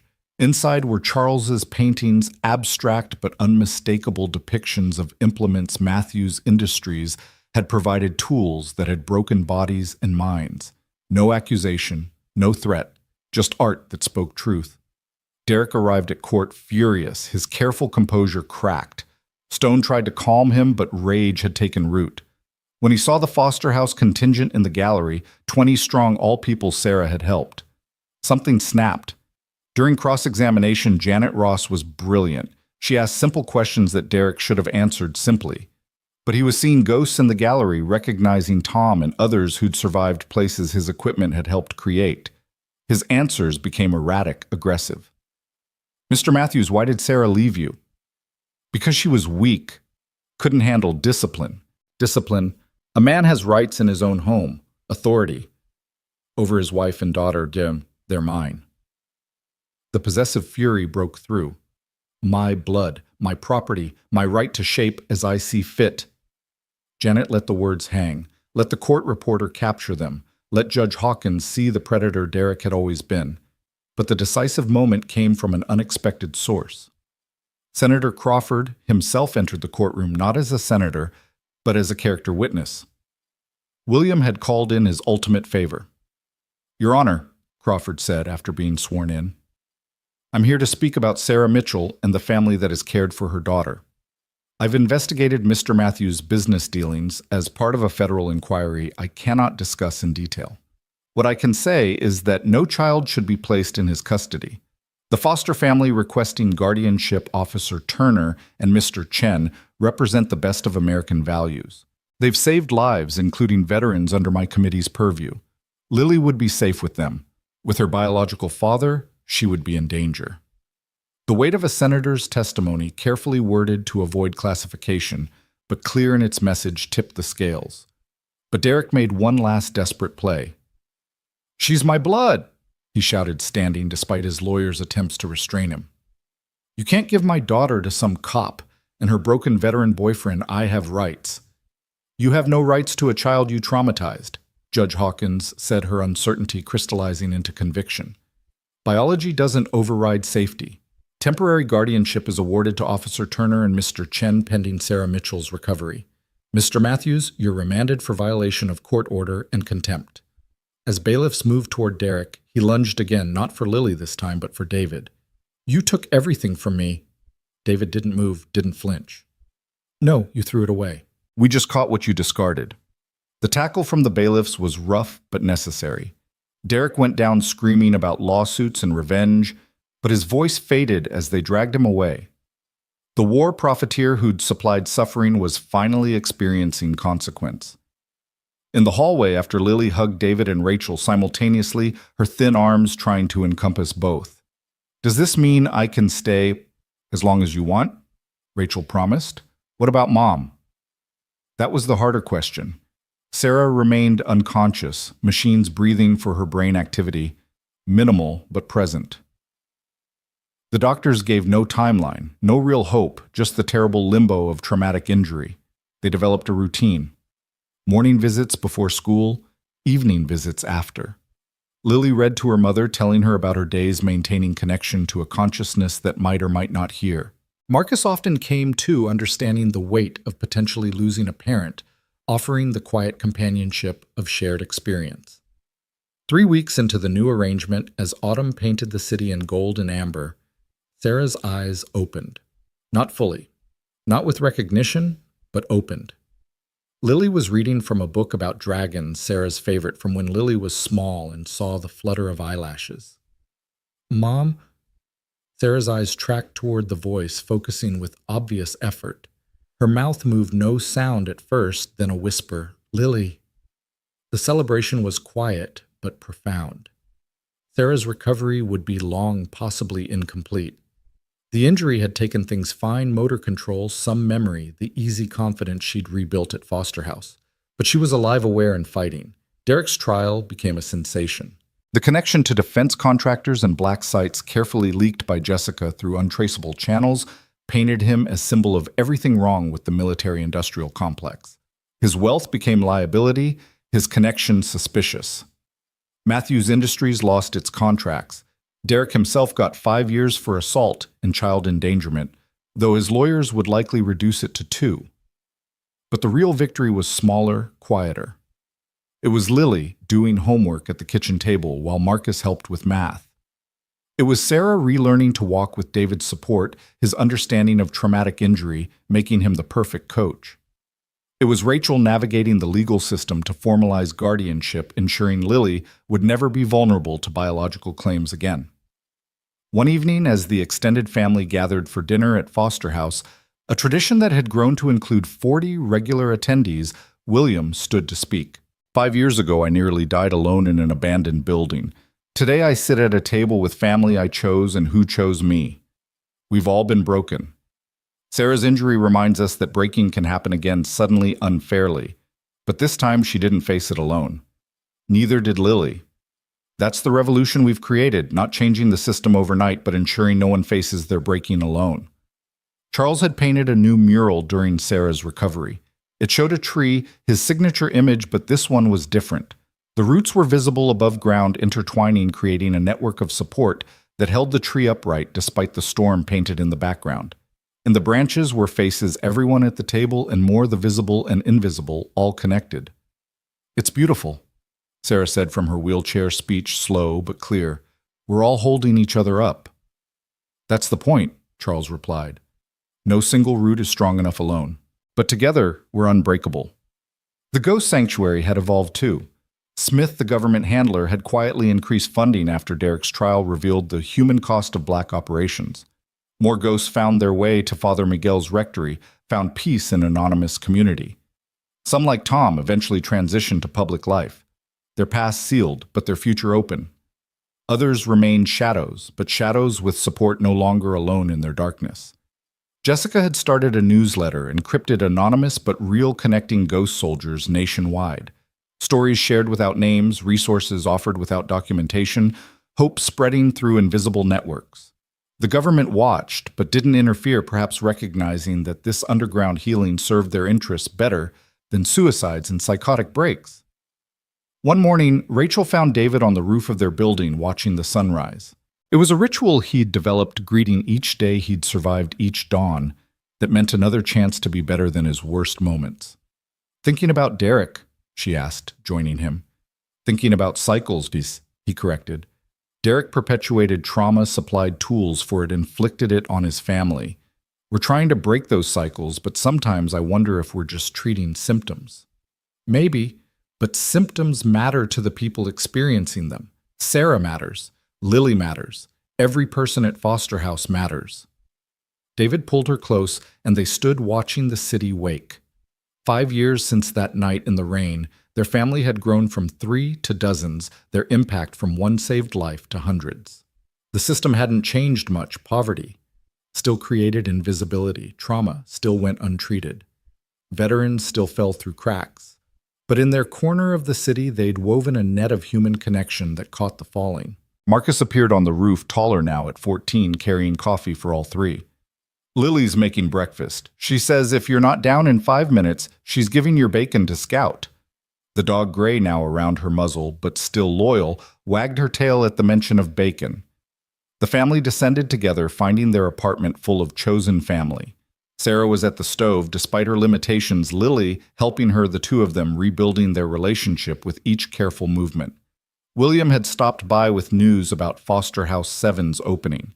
Charles brought sketches for a new mural. Tom and Jessica discussed expanding ghost sanctuary networks. This was what victory looked like, not dramatic rescues or legal triumphs, but breakfast with people who'd chosen to see each other, support each other, save each other, one day at a time. The revolution wasn't televised or celebrated. It happened in kitchens and hospitals and sanctuaries and courtrooms, in the quiet moments when someone who'd been invisible was finally fully seen. As Rachel helped serve breakfast, she thought about the next challenges. There would be more Dereks, more systems that favored power over people. There would be more falls, more breaking, more nights when the weight seemed unbearable. But there would also be more mornings like this, full of chosen family, shared purpose, and the radical belief that everyone deserved to be caught when they fell. The work continued. Foster House expanded. The ghost sanctuary evolved. Sarah recovered slowly but steadily. Lily thrived in the stability of a family that had fought for her. Marcus grew into his father's courage and his mother's compassion, because that's what Rachel had become, not through birth or law, but through choice and time. 5 years ago, David had saved Rachel from a knife in the rain. But the real salvation had been everything after the choice to see invisible people, to catch the falling, to build family from broken pieces. They'd created their own system, their own safety net, their own definition of home. As breakfast conversation filled the apartment with warmth and belonging, Rachel caught David's eye across the crowded room. He smiled, that expression that still transformed his face, that spoke of journey from desperate father to community pillar, from invisible to essential. She smiled back, knowing their story was far from over. Outside, rain began to fall, gentle this time, watering the gardens Marcus had planted at every foster house. The rain that had brought them together now nurtured what they'd grown. And in buildings across the city, invisible people were becoming visible. Ghost soldiers were finding peace, and the revolution of seeing each other continued, one saved life at a time. The system hadn't changed, but they had. And in changing, they'd created space for others to change too. That was the real victory, not defeating the system, but building something better alongside it. Something that caught the fallen and helped them rise. Something that proved family wasn't about blood, but about choice, about showing up, about seeing truth even when it was easier to look away. Sarah's hand found Lily's as they cooked together, relearning each other after trauma. Marcus helped Tom with computer skills, bridging generations and experiences. William told stories that made everyone laugh. Charles sketched them all, capturing the moment. Jessica coordinated the next ghost extraction. And at the center of it all, Rachel and David stood together.